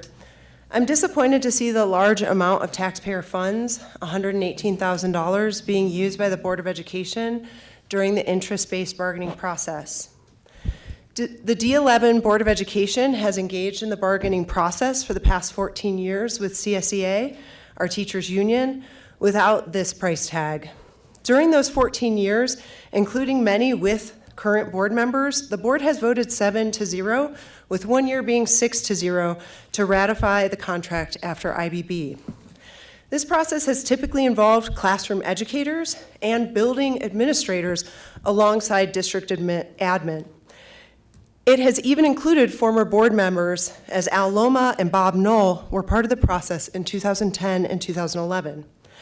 This year, interestingly, there are no individuals representing the board that currently work with students because there are no building administrators. The Board of Education side in bargaining is now far removed from current experiences with students and teachers. Furthermore, this money in large sum is being used for PR and a lawyer, which is money far removed from students if we have a student-first mentality. The IBB process is necessary to allow teachers to advocate for the needs of both students and themselves, because we are together in the classroom every day. Union engagement from classroom teachers in joint council, as well as IBB, task forces, committees, continues to allow a democratic process for decision-making in our district. It is American and it is our right. It does not require this hefty price tag. That is a board choice. Furthermore, I'd like to emphasize that the master agreement outlines fair practices within our district and is driven by what teachers have identified that they need in order to do their jobs. These topics include guidelines for teacher representation, collaboration on leadership teams, salary transparency so I'm not paid less than my equivalent counterparts, which has happened in other districts, transparency on vacancies, moving teacher assignments, paid leave, things that impact our everyday conditions, length of day, planning time, lunch, extra duties, coaching stipends, academic freedom, our safety in our schools for ourselves and our students, retirement benefits, the list goes on. This master agreement is not some evil, as some people seem to attribute it. These are guidelines to make sure that teachers are treated fairly across our district and are able to thrive in our classrooms. Thank you for your time. Oh, it's also very difficult to get into this building if you are inhibited. Thank you. Thank you. Ms. Rebecca Kelty.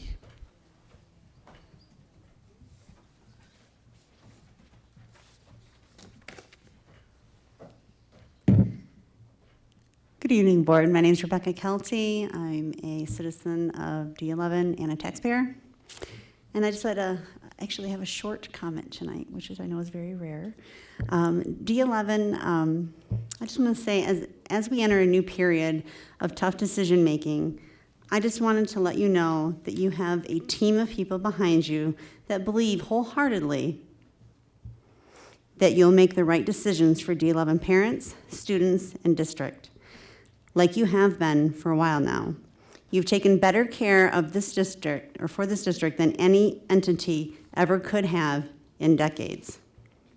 You are the only team we need at the helm for D11 and as it goes forward. I also want to thank you all for not just listening to we the people, but engaging and considering what we say. We definitely feel heard. Looking at other boards in the state, they seem so isolated and uninterested in the public and their concerns. However, that is the opposite of what you all do for us. So I wanted to say thank you to you all, including Superintendent Gall, because he always gets left out. We appreciate you, and please stay strong. Thank you. Thank you. Mr. Brett Dayberry.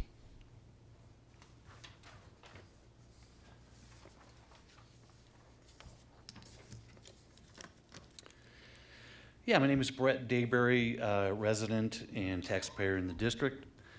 Since annual negotiations are currently going on with the teachers union, I felt it appropriate time to remind people what Colorado Teachers Union was up to last year. In May, the union showed its true colors by approving an over-the-top resolution standing against, get this, capitalism. Yes, capitalism. You rightfully voted to oppose this resolution last year, and it's no wonder why. As it reads, the Colorado Education Association believes that capitalism inherently exploits children, public schools, land, labor, and resources. Capitalism is in opposition to fully addressing systemic racism, the school-to-prison pipeline, climate change, patriarchy, gender and LGBTQ disparities, education inequality, and income equality. If that isn't bad enough, the original proposed resolution read in part, the only way to fully address systematic racism, the school-to-prison pipeline, climate change, patriarchy, gender, and LGBTQ disparities, education inequality, and income inequality is to, listen to this, dismantle capitalism and replace it with a new equitable economic system. My response to this is, communist much? For further perspective, the author of the resolution is a man named Brian Lindstrom, a history teacher in Aurora. He tweeted on May 1st of last year the following tweet, workers of the world, unite. For those who don't know, this is the last line from Karl Marx's The Communist Manifesto. I ask, is this still not the United States of America? Honestly, I have an extremely hard time comprehending that Colorado's Teachers Union would hold such extremely anti-American views. Personally, it disgusts me. That, my friends, is who D11 is currently in negotiations with. To sum up the issue, let me quote Brenda Dickhoner, President and CEO of Ready, Colorado. Quote, with a majority of our students not reading, writing, or doing math at grade level, we would urge the CEA to focus on improving student outcomes instead of dismantling an economic system that promotes prosperity and innovation, end quote. As you negotiate, I urge the board to remember that the teachers union does not represent this community. You do. And you were elected to prioritize student outcomes, not the absurdity that is the teachers union. Thank you. Ms. Maria Bergman.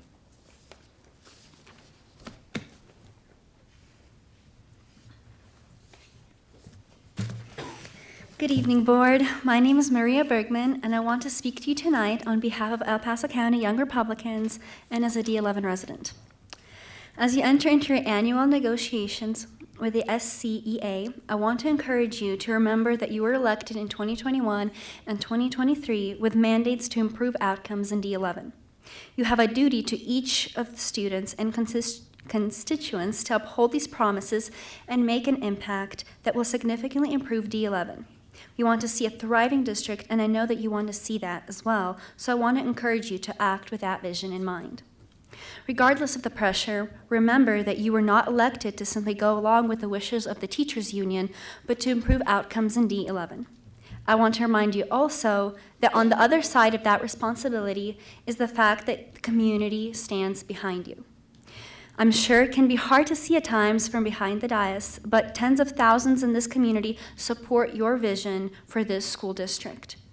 You have the people's support. No matter the tension, if you stand by your convictions and your promise to uphold student achievement, you will keep it. I urge you to always keep academic improvement and excellence a priority while these negotiations take place. In the short time that you have on the D11 school board, you have an opportunity and a responsibility to act urgently to turn the tide in education. I hope that at every school board meeting you listen and make the choices that reflect the critical importance of fulfilling your renewed mandate and radically improve D11. Put the students first in every decision that you make. Thank you. Thank you.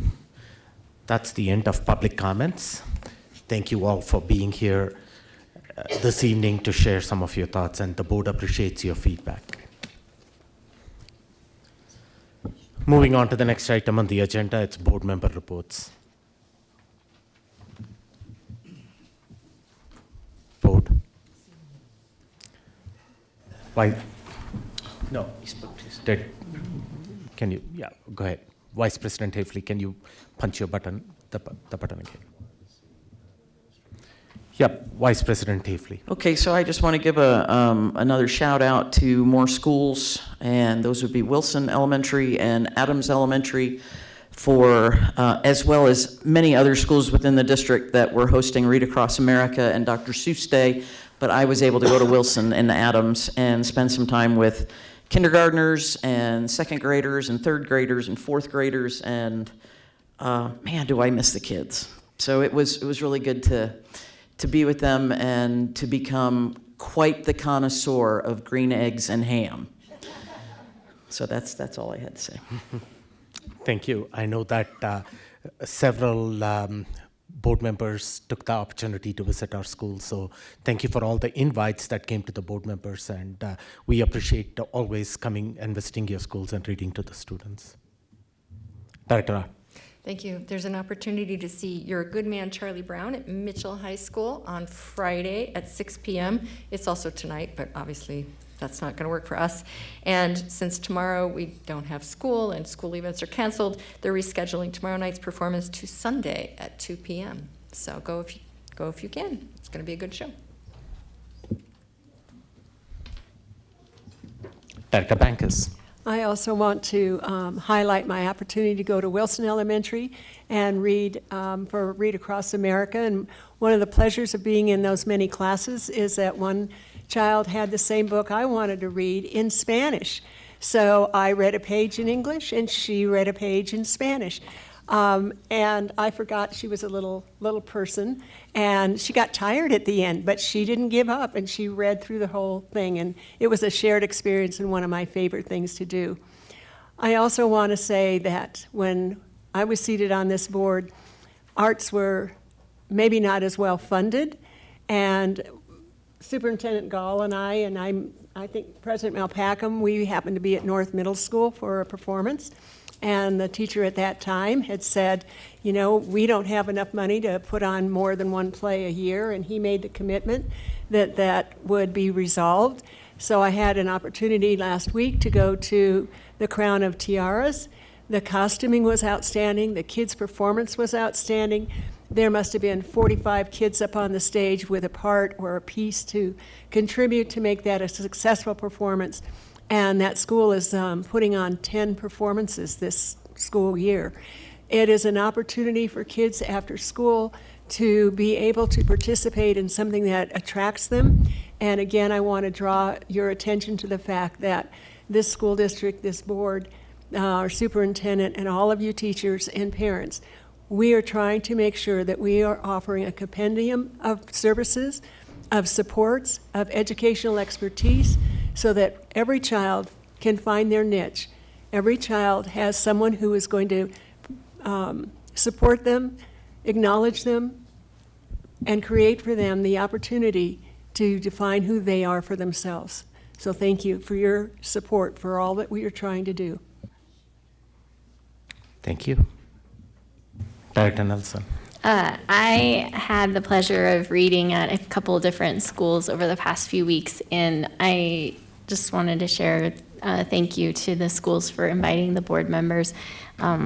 It's so good to be in the schools, seeing the kids, and just reminding us of why we're here and why we're doing this. And I also had the opportunity I had a meeting at the Wasson campus yesterday, and so I had the opportunity to pop in and observe the Phil kids in the auditorium there, and what an amazing opportunity for our students. So just thank you, Mr. Gall, and thank you to the Visual and Performing Arts Department, Lori Lee McDaniels, and Transportation, all of the people that worked together to make this happen for our students, for our 3rd through 5th graders. Just such an amazing opportunity for these kids to get exposure to a symphony, you know, and then some of the students were able to go on to the Olympic Training Museum after the fact and take a tour there as well. So just thank you for all of the opportunities that you're bringing to the district, Mr. Gall, and including the aviation things that you mentioned earlier. And just I'm amazed at how much you are doing to just bring experiences for our kids in this district. So thank you. And that kind of sparks the curiosity of the kids to want to pursue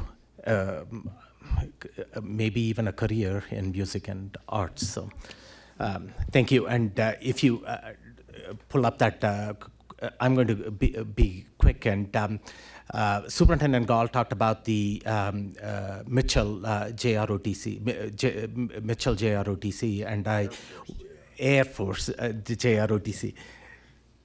But hosted at Mitchell. And I want to talk about the Doherty Navy JROTC. That's and they competed in the University of Colorado drill meet, and those are the pictures from the drill meet that they had this past weekend, and they placed first in all the competitive categories when they went with several other high school teams throughout the state of Colorado in drill, in personnel inspection, and color guard.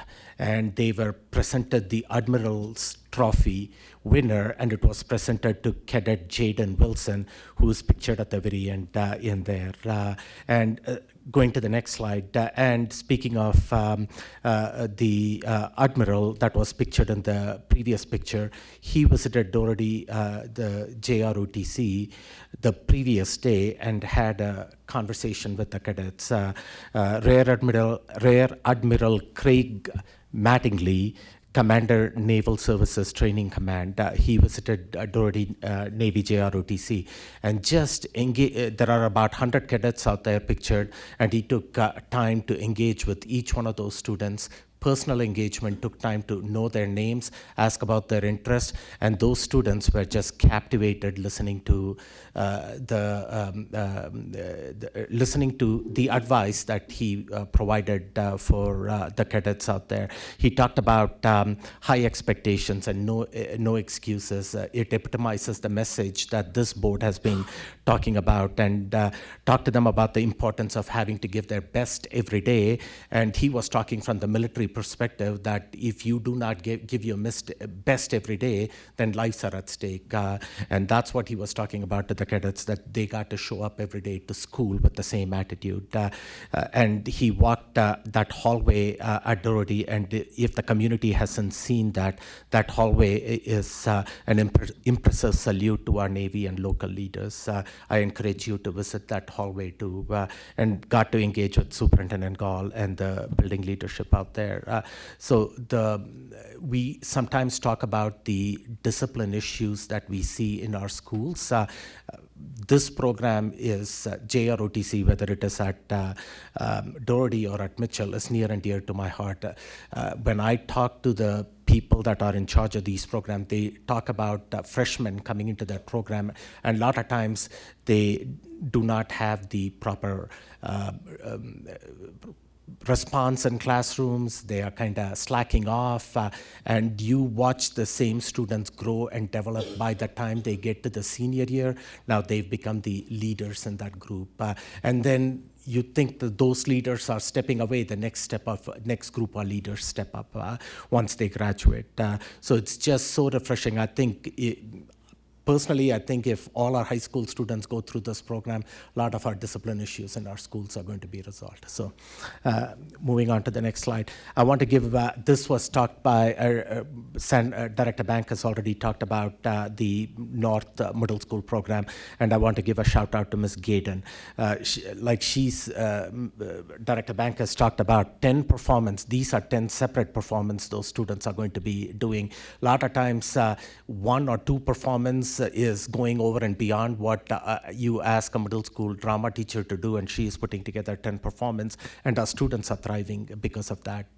And I also want to give a shout out to Mr. Aaron Arnfeld at Doherty High School. He received recently the and I'm going to read this so I don't get this wrong, the Rotary Diamond Award recipient. He received that award, and I personally know Ms. Arnfeld, and the word that I would use to describe him is caring. He cares about each and every one of our children out there, trusted adult in our building, and always smiling, unwavering commitment to our students inside and outside the schoolroom, classroom. He will be recognized at the Rotary Club meeting in April, and he will receive a $500 award to go along with that. And the last one I have is, there is one other slide that I want to talk about is community partnership with UCCS. I had an opportunity to attend a lunch event with the UCCS Chancellor, Mr. Sobane, and she talked about how UCCS is now going to match the community college rates for concurrent enrollment. This is opportunities for our Ascent, which is the fifth year free college education for our students that have finished high school, and TREP students, which is our pathway for students to explore teaching. So it's free college, and now they have that access and opportunity at UCCS. And moving on to the last slide, I just want to thank the community for participating in our board town hall. And the board always appreciates feedback and questions and comments and an opportunity to engage with the community. And there was a good many of our community that showed up, staff, students, parents, both in person and online. So thank you for that engagement, and we look forward to further discussions with you the rest of this year. Thank you.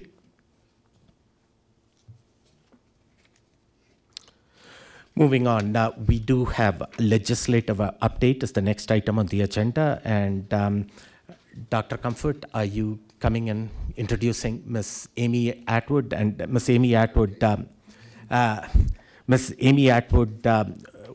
was meeting with the speaker at 5 o'clock earlier this evening, and so she could not attend in person. And considering the weather too, it's probably better that she is attending remotely. So, Ms. Atwood, could you please give us an update on what is transpiring in the last few days at the legislature and your conversation with the speaker too, whatever you can share with us? Great, thanks. Amy Atwood, contract lobbyist for the district. Well, we're halfway through now, and we've had 600 plus bills that have been introduced. We expect maybe 50 more bills to be introduced. The Joint Budget Committee is finishing up figure setting for the 24-25 budget.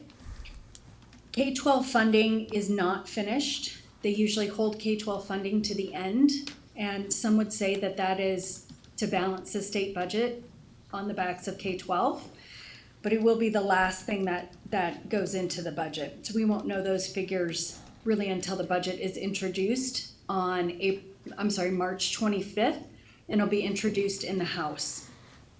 It'll take 2 weeks to go through. It'll go through the House that week, and then the first week of April, it will finish in the Senate. I had a meeting today with the speaker, and if you remember, there was a school finance task force that met this summer. It was a large group. We had an interim committee, school finance interim committee with legislators meeting for years and really didn't get anywhere when it came to rewriting the school finance formula. So a task force was put together that had district representatives, stakeholder groups, and the chair was the CFO from Denver. So they delivered recommendations, the task force delivered recommendations that the speaker has decided to run a bill with those recommendations. She went through her ideas for a new and more equitable funding formula this afternoon. Dr. Comfort and I have been in communication about the outline that she gave us today, that she shared with us today. The actual district runs are not available at this moment, or at this point. She's not ready to release those. She's looking for feedback on the outline. And just to go through the outline a little bit, the task force recommendations had the intent to fix the order of operations, is how they put it, and to be an equitable formula. This doesn't deal with adequacy, are we adequately funded, but is the money that we have being spent equitably? It will eliminate the multiplicity of cost of living and size factors, rebase the cost of living factor based on recent data, and eliminate the personnel factor for the formula. It will increase student weights for at-risk ELL and add a new special education factor. At-risk ELL and special education will be set at a 25% weight. So that changes a little bit from where things are right now. Tier B special education, though, will not change. It will still continue to be a categorical outside of the formula. Let's see. Just looking to see what would really impact us. The cost of living factor will be capped at 20%. And it will create a funding floor for all districts in which the new funding formula cannot drop below the 2024-2025 levels. So, and that would also include inflation. So the new budget that we will have going into next year, that will be the floor by which districts can count on that they will not go below that year over year, and that will also include inflation. The implementation timeline for this is 4 to 6 years. It's a 4 to 6 year average. And, okay, 4 to 6 year average. This is still an outline, and the bill is not in draft yet. It's not available for us to review the draft. We just have the outline. And Dr. Comfort and I will continue to work together throughout this process so you have all of the information. This is likely a bill that will be brought forward to you for a position because it is a major change in school funding and the funding formula going forward.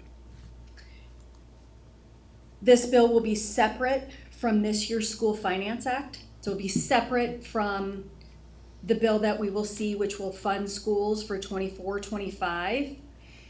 And this new bill, implementation would not start until 25-26, then with the long ramp up of either 4 to 6 years. So the budget that you're working on right now, there won't be any impact to the current budget that you're working on. And so I just want to stop there and see if you have any questions on that. I know it's still pretty vague, but Dr. Comfort too is available to answer more questions, more detailed questions that you might have. Do you have anything to add, Dr. Comfort, about the impact specifically for District 11 on some of what Ms. Atwood is talking about? Yeah, just to give a little bit of clarity. So all of those increases to at-risk, special education, ELL, those would be benefits for our district. While we do have a reasonably high cost of living expense, if it caps at 20%, so right now we're at 20.8%, so we wouldn't see a significant decrease. But those increases in those subpopulations would be good for us. Okay. Any thoughts or questions on this topic of what Ms. Atwood shared with us about the finance? There's just been a lot of pushback, even locally, on the risk of losing dollars per pupil. And so I think the state's trying to accommodate that, because as it stands now, some of our neighboring districts who will also have a cost of living adjustment won't be getting the weighted student formula benefit.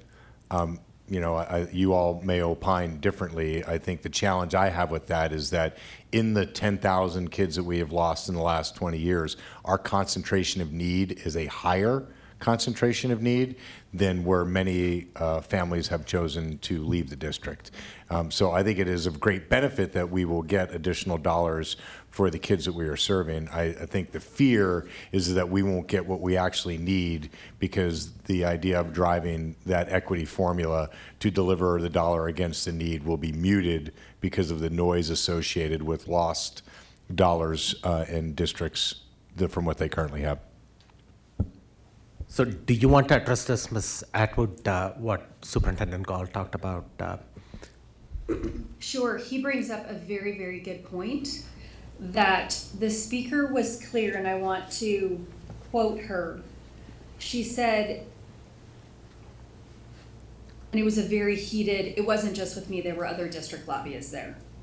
It was a very heated conversation between she and another district lobbyist. And she said she is standing up for kids, not for school districts. And she was saying her intent is not to pit school districts against each other, but that this is about standing up for the kids. And that we all know that Colorado education is not adequately funded, but this is equity. And so she continued to go back to that talking point, and that is you'll hear that directly, you'll hear that in her statements.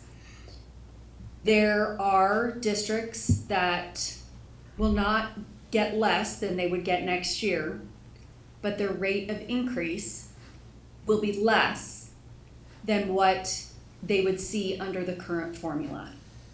And those districts are the ones that you would expect. I think Douglas County takes the biggest hit, but it's still 1 to 3% is what 1 to 3% today over what they would be getting. So you'll begin to hear a lot about this, and knowing that her focus is on the student piece, not on districts. Just having that in the back of your mind is the filter that you look at this through, that may help to understand her the direction she's taking. This is also the recommendations that came from the task force. And there was a minority report with the task force, and she did incorporate some recommendations from the minority report, specifically on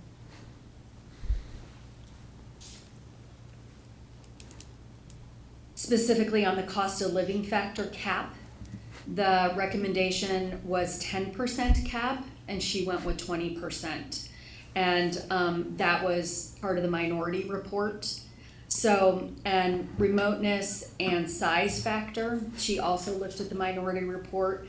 The size factor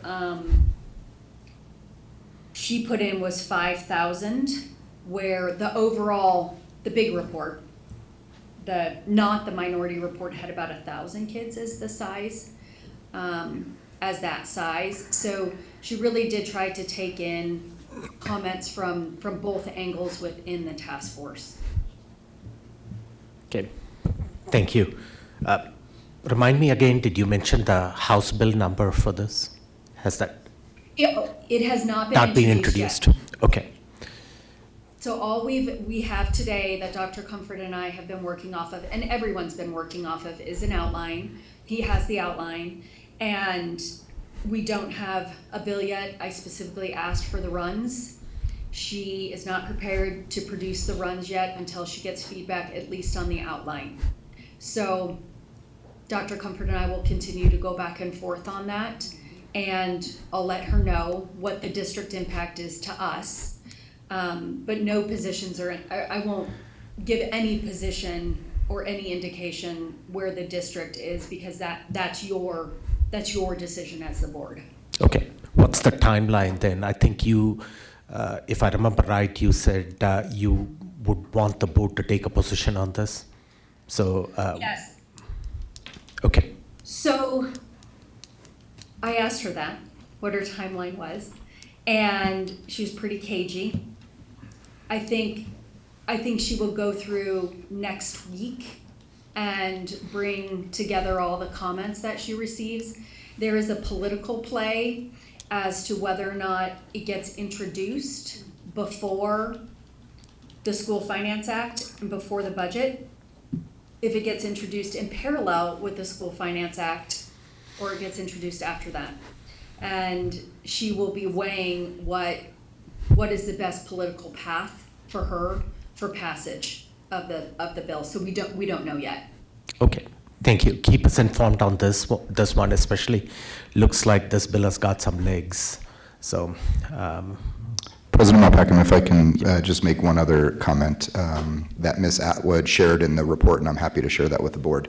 They are, once again, if you remember last year, they were considering reducing declining enrollment averaging. That is a potential consideration from 5 to 4. And I just want to remind the board, we are projecting that we will be at a declining enrollment averaging next year. And while Ms. Atwood said this isn't for next year's budget build, I just want to remind the board of why that's a good thing for us, which is if they were to move next year to a 4-year average, not only are we losing our big pre-pandemic year, we're also losing our second biggest year. That would be an 1,100 kid hit for us, which at next year's projected per pupil would be about $12 million. So I think we're coming out of declining enrollment averaging at exactly the right time, because if they continue to bring it up, that's coming. And so I just wanted to elevate that for the board. Not that they've made that decision, but that is in the outline. Thank you. Dr. Nelson. I just was curious as to the history and your familiarity with an individual introducing a bill to change the funding formula rather than it coming through the School Finance Act and the other channels that you typically see changes taking place in state allocation of funding for education. Do you have any familiarity with the history of, has this been done before? I do. Good question, thank you.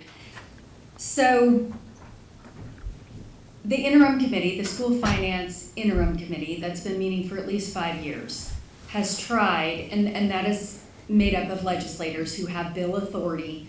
The interim committee had bill authority every year. They had up to 5 bills.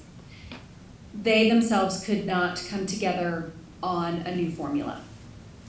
So they would bring forward bills. Specifically, we saw a number of bills on special education funding and rural funding that came out of those interim committees.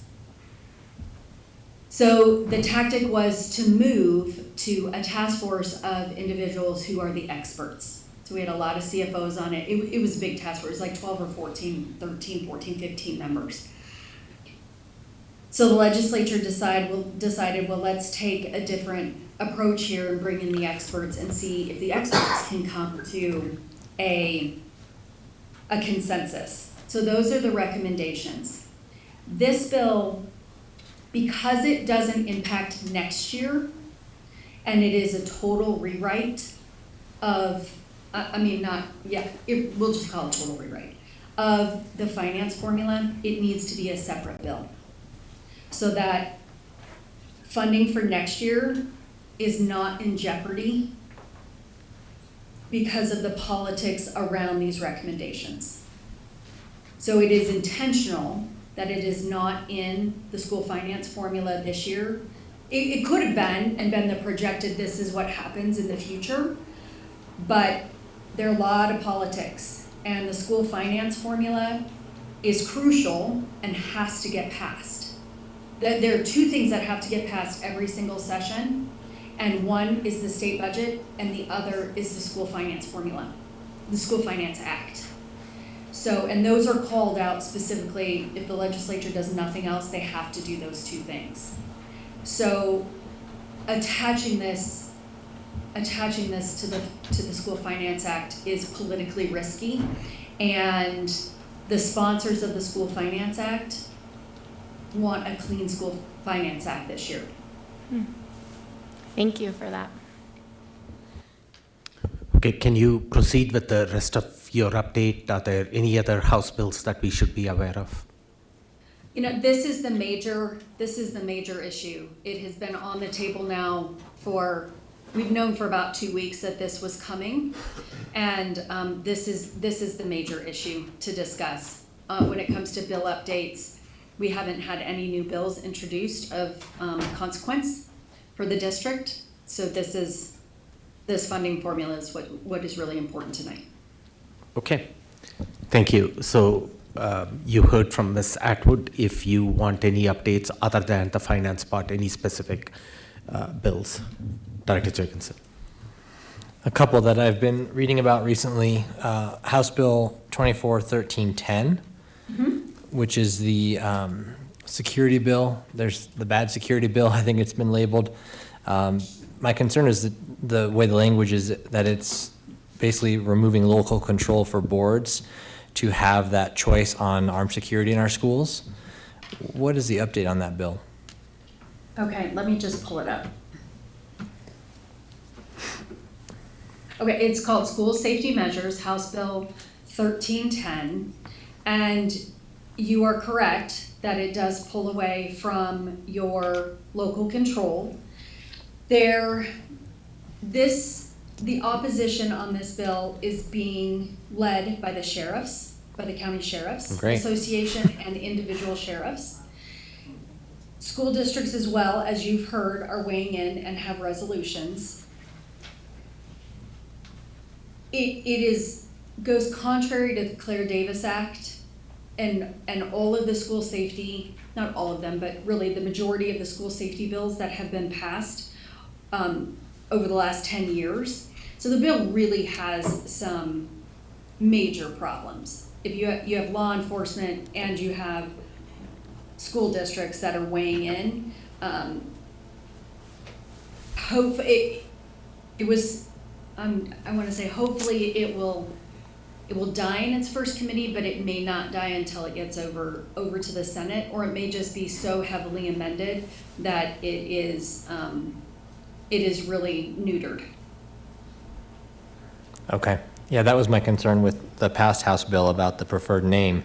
That got so amended and neutered that it's basically just redundant to existing law. So hopefully they figure that out and just kill that bill.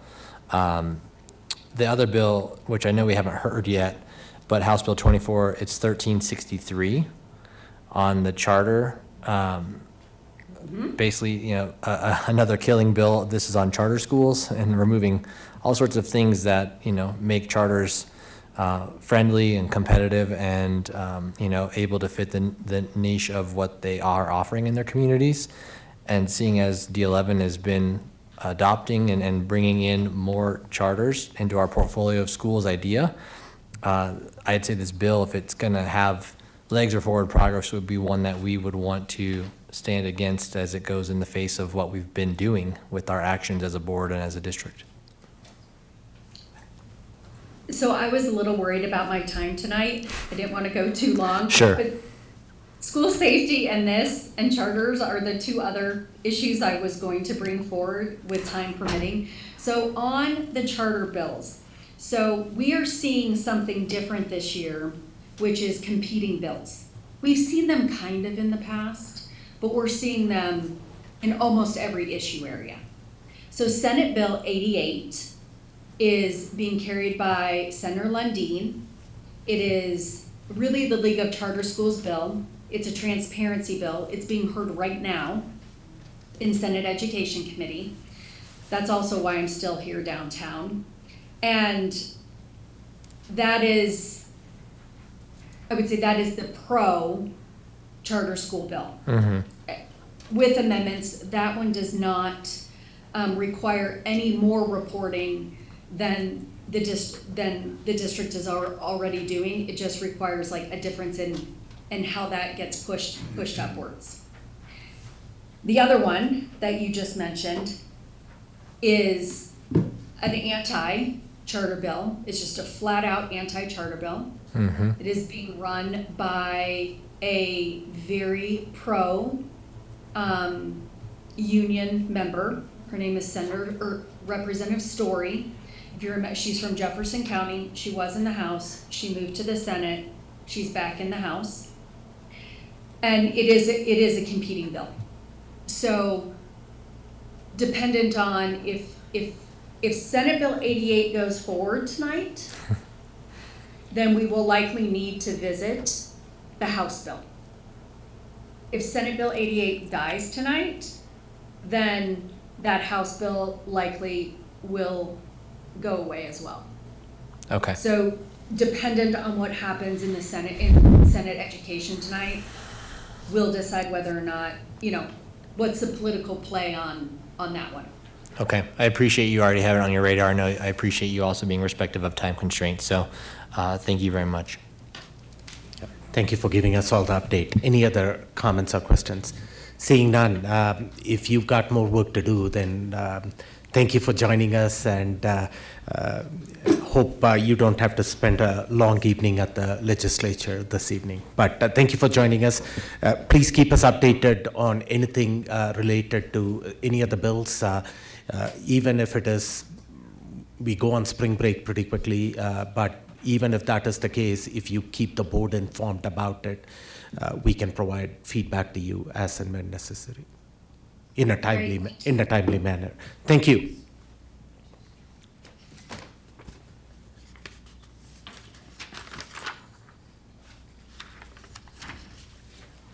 Moving on to the consent items, adoption of consent items. Director Jurgensen, can you please make the motion to adopt the consent items?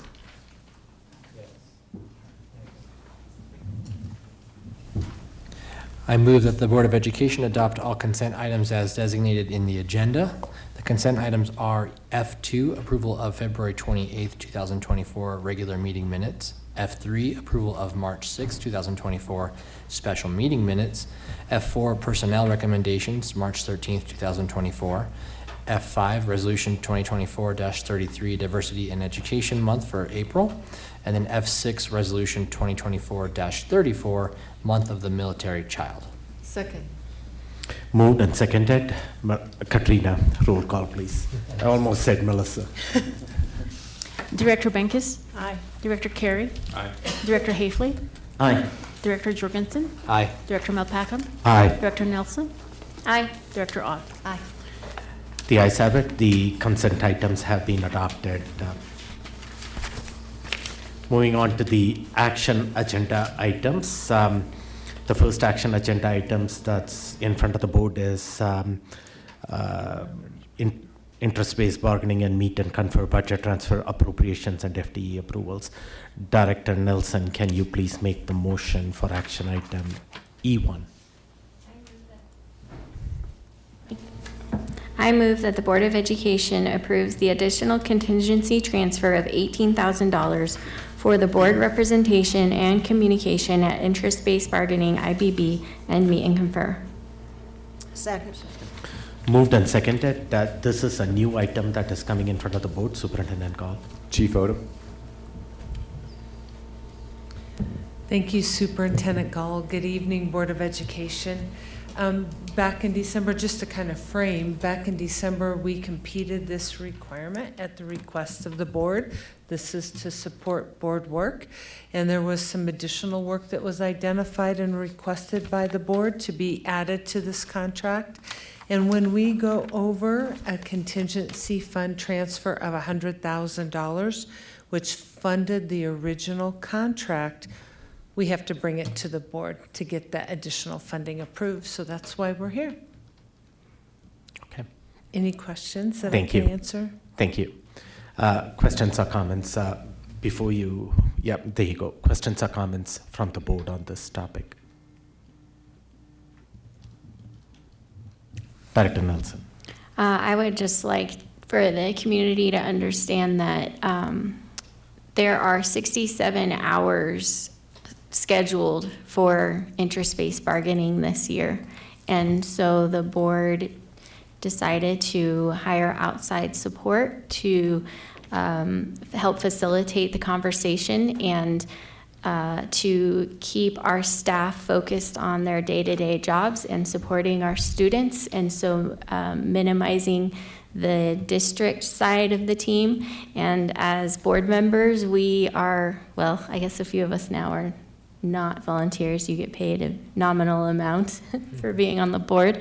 But to commit to the 67 hours in addition to our day-to-day board work, it's just, we can't do it. And so we sought outside support, and I hope to see that the negotiation process is amicable and that we can come together to reach mutually agreed upon resolution on some of the issues that have been brought forward.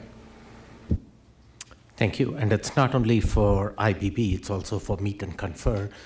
I don't know how many hours that add up to for other two employee groups. So they're helping with the meet and confer too. Dr. Art.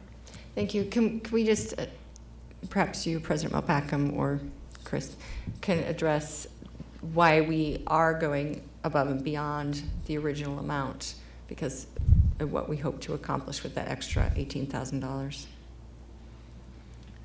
You want, yeah, go ahead. And I can add if you need be. Go ahead. Okay, thank you. During the original RFP process, there were conversations about potential need for additional communication support. And because there's this attorney-client privilege, the best entity that's going to be able to share and publicize that communication would come from the legal counsel's division or entity itself. And it was after we got the contract awarded that that was decided, and this was the first available board meeting that I could bring this to for approval. Did that answer? You did really well. Okay. I was going to say the same thing. And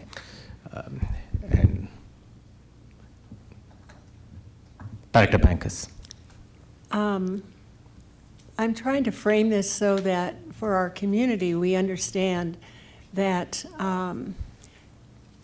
this school board and this superintendent and our community are all focused on our students and how we can best deliver high-quality instruction on a daily basis by investing in our staff, whether that's teachers, our ESP, our central office staff. And through this process, and the reason I supported putting forth this contract is that we, and I'm speaking for myself, as a former teacher, as a former principal, I see things from my perspective and now on the board, trying to broaden that to see how it is that you move a whole district. And one of the things that encouraged me to support going out and getting this contract is that there's another aspect to this bargaining process that deals with or that requires skills outside of my educational background. And so in support of this contract and the opportunity to tell or to distribute to our community information that the public can read, that our patrons can read, that our staff can read, and decide for themselves how it is that they're getting information about this process and what's going on, and making a critical decision on what it is that they're going to accept as truth, as bargaining in good faith, because each and every one of us, and we've all been together, well, what, 6 months for the newest members?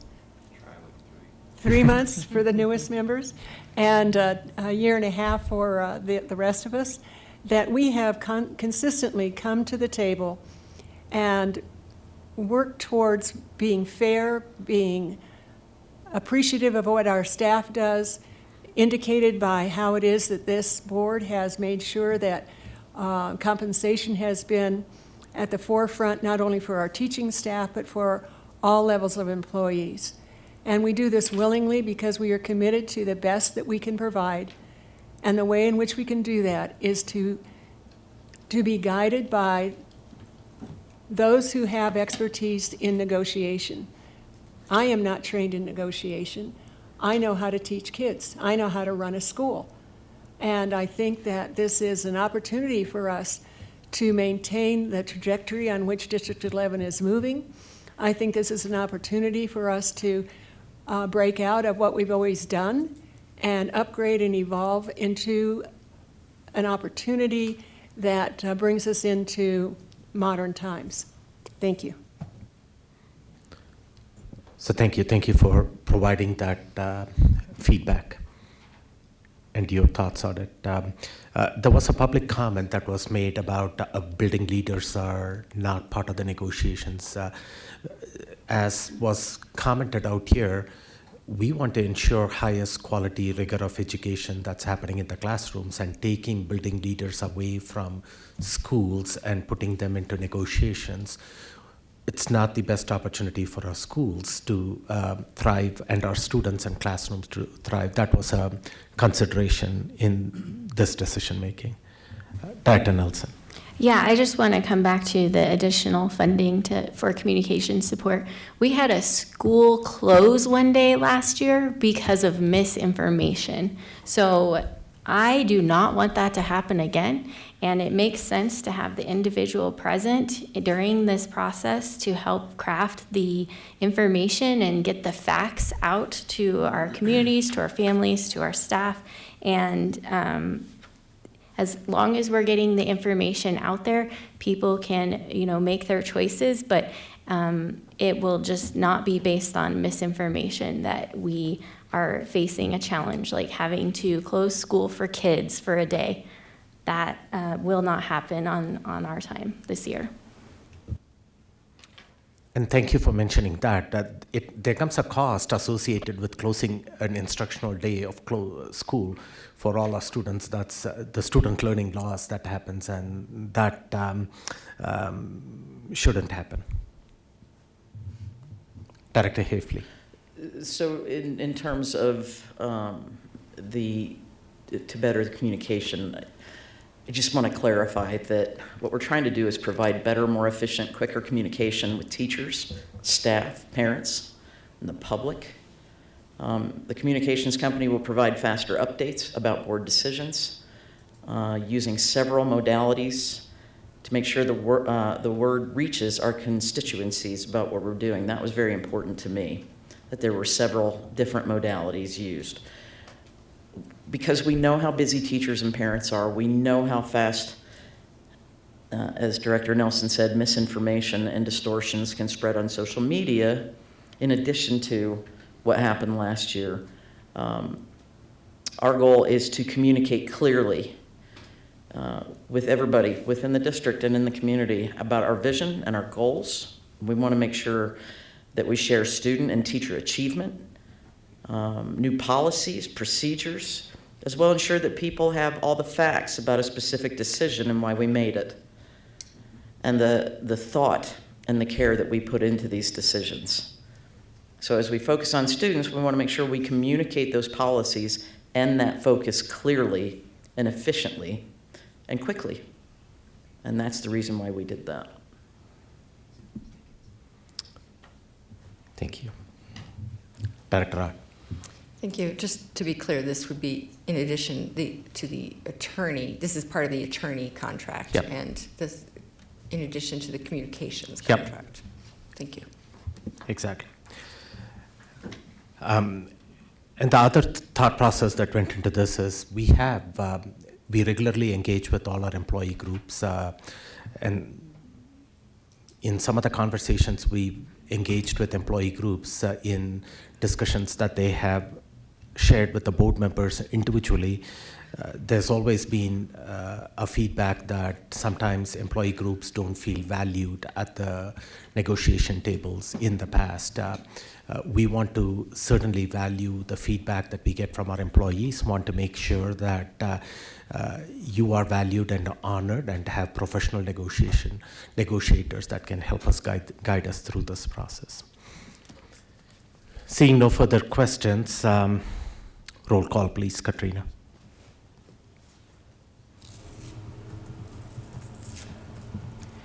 Director Benkes? Aye. Director Carey? Aye. Director Hafley? Aye. Director Jorgensen? Aye. Director Milpacom? Aye. Director Nelson? Aye. Director Ott? Aye.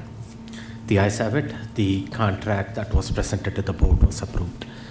Director Benkes, moving on to the next item on the agenda. This is the Benefits Insurance Committee Plan Design and Premium Recommendations.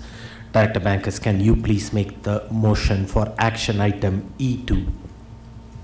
I move that the Board of Education approves the District Benefits Insurance Committee, BIC, recommended FY 2024-25 Health Plan and Dental Plan Premium recommendations and continuation with current providers, including Kaiser Permanente. Second. Moved and seconded. This item was presented as non-action 2 weeks back, and Ms. Rikers is here. Please, Superintendent Gall, is there any new information? No. No, the only new information we added to board docs was the increase in the district portion on the premium slides. Could you Yes, scroll down to that so we can take a look at that? thank you. There you go. That's the request that I made. Thank you so much for And the adding next it. slide is dental as Yeah. well, so we did that as well. Yeah, so this clearly makes it, if you go back to the previous slide. The employee cost is there, but the district cost is going to be 3 times as much in some of the plans, so, or more than that in certain plans out there. In the base plan, it's going to be even more. So that is the annual budget increase of $1.6 million. So this is not just an impact for our employees and as health insurance rates are growing up, but the district is also bearing its share of cost. Any questions from the board members on this? Okay, seeing none, roll call, please. Director Benkes? Director Carey? Director Hafley? Can you Director turn on the microphones, please? Oh, I thought. Okay, there you go. Sorry, my That's fine. apologies. Director Benkes? Aye. Director Carey? Aye. Director Hafley? Aye. Director Jorgensen? Aye. Director Milpacom? Aye. Director Nelson? Aye. Director Ott? The ayes have it. The Benefits Insurance Committee recommendations were adopted by the board. Moving on to non-action items. There are no non-action item, future agenda items, requests for new agenda items from the board.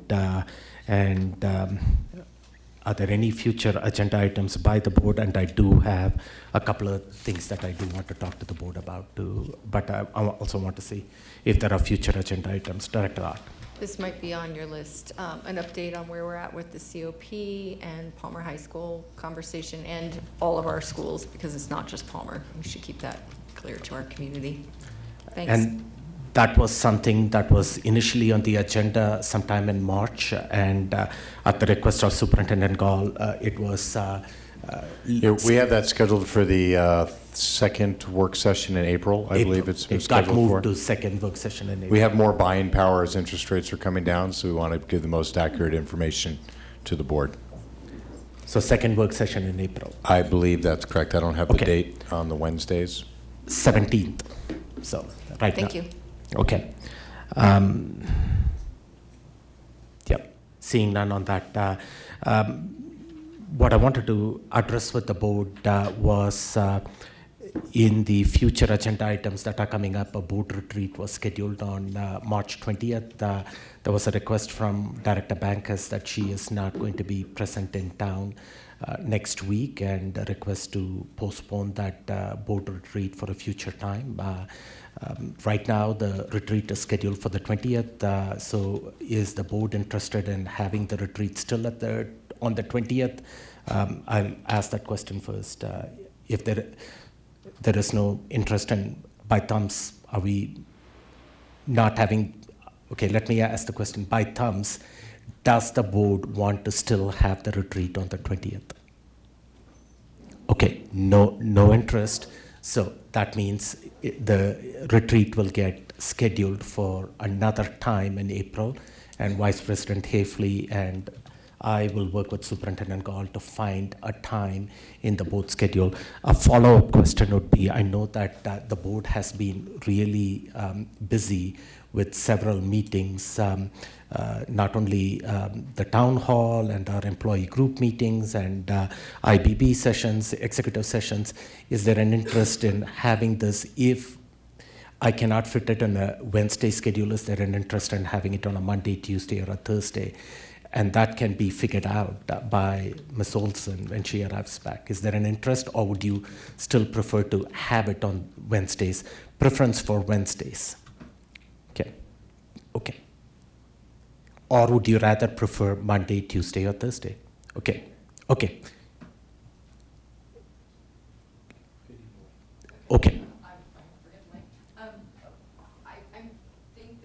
A poll and whatever day works best, if people are available, and if they're not, if they don't want to meet that day, then maybe they can say if need be. I mean, Wednesdays are ideal, I think, but So flexibility is good. Perfect. So let's first look at the Wednesdays that are available. If not, I will circle back with the board and try to schedule it on a different day if there is any interest. With that, I want to also mention to the board at this time, we were supposed to have an executive session today, and that executive session got canceled because our representation was not available to meet with us this evening. Now that we have an opening available next week, we will have executive session following the work session that is on schedule. Instead of the board retreat, it'll be an executive session with our representation to talk about all employee group negotiations. By that time, I think tomorrow is the first meet and confer session with ESPs, so she will be able to provide an update on that negotiations too at the March 20th meeting. Any further requests at this time? I don't see any. So moving on to calendar review, Wednesday, March 20th, we will have a work session followed by an executive session that evening. March 25th to 29th is spring break, and we will not meet during spring break. Wednesday, April 3rd is the work session. April 10th is our regular board meeting. With that, seeing no further business, if there are no objections, and I don't see any, we are officially adjourned at 8:08 p.m.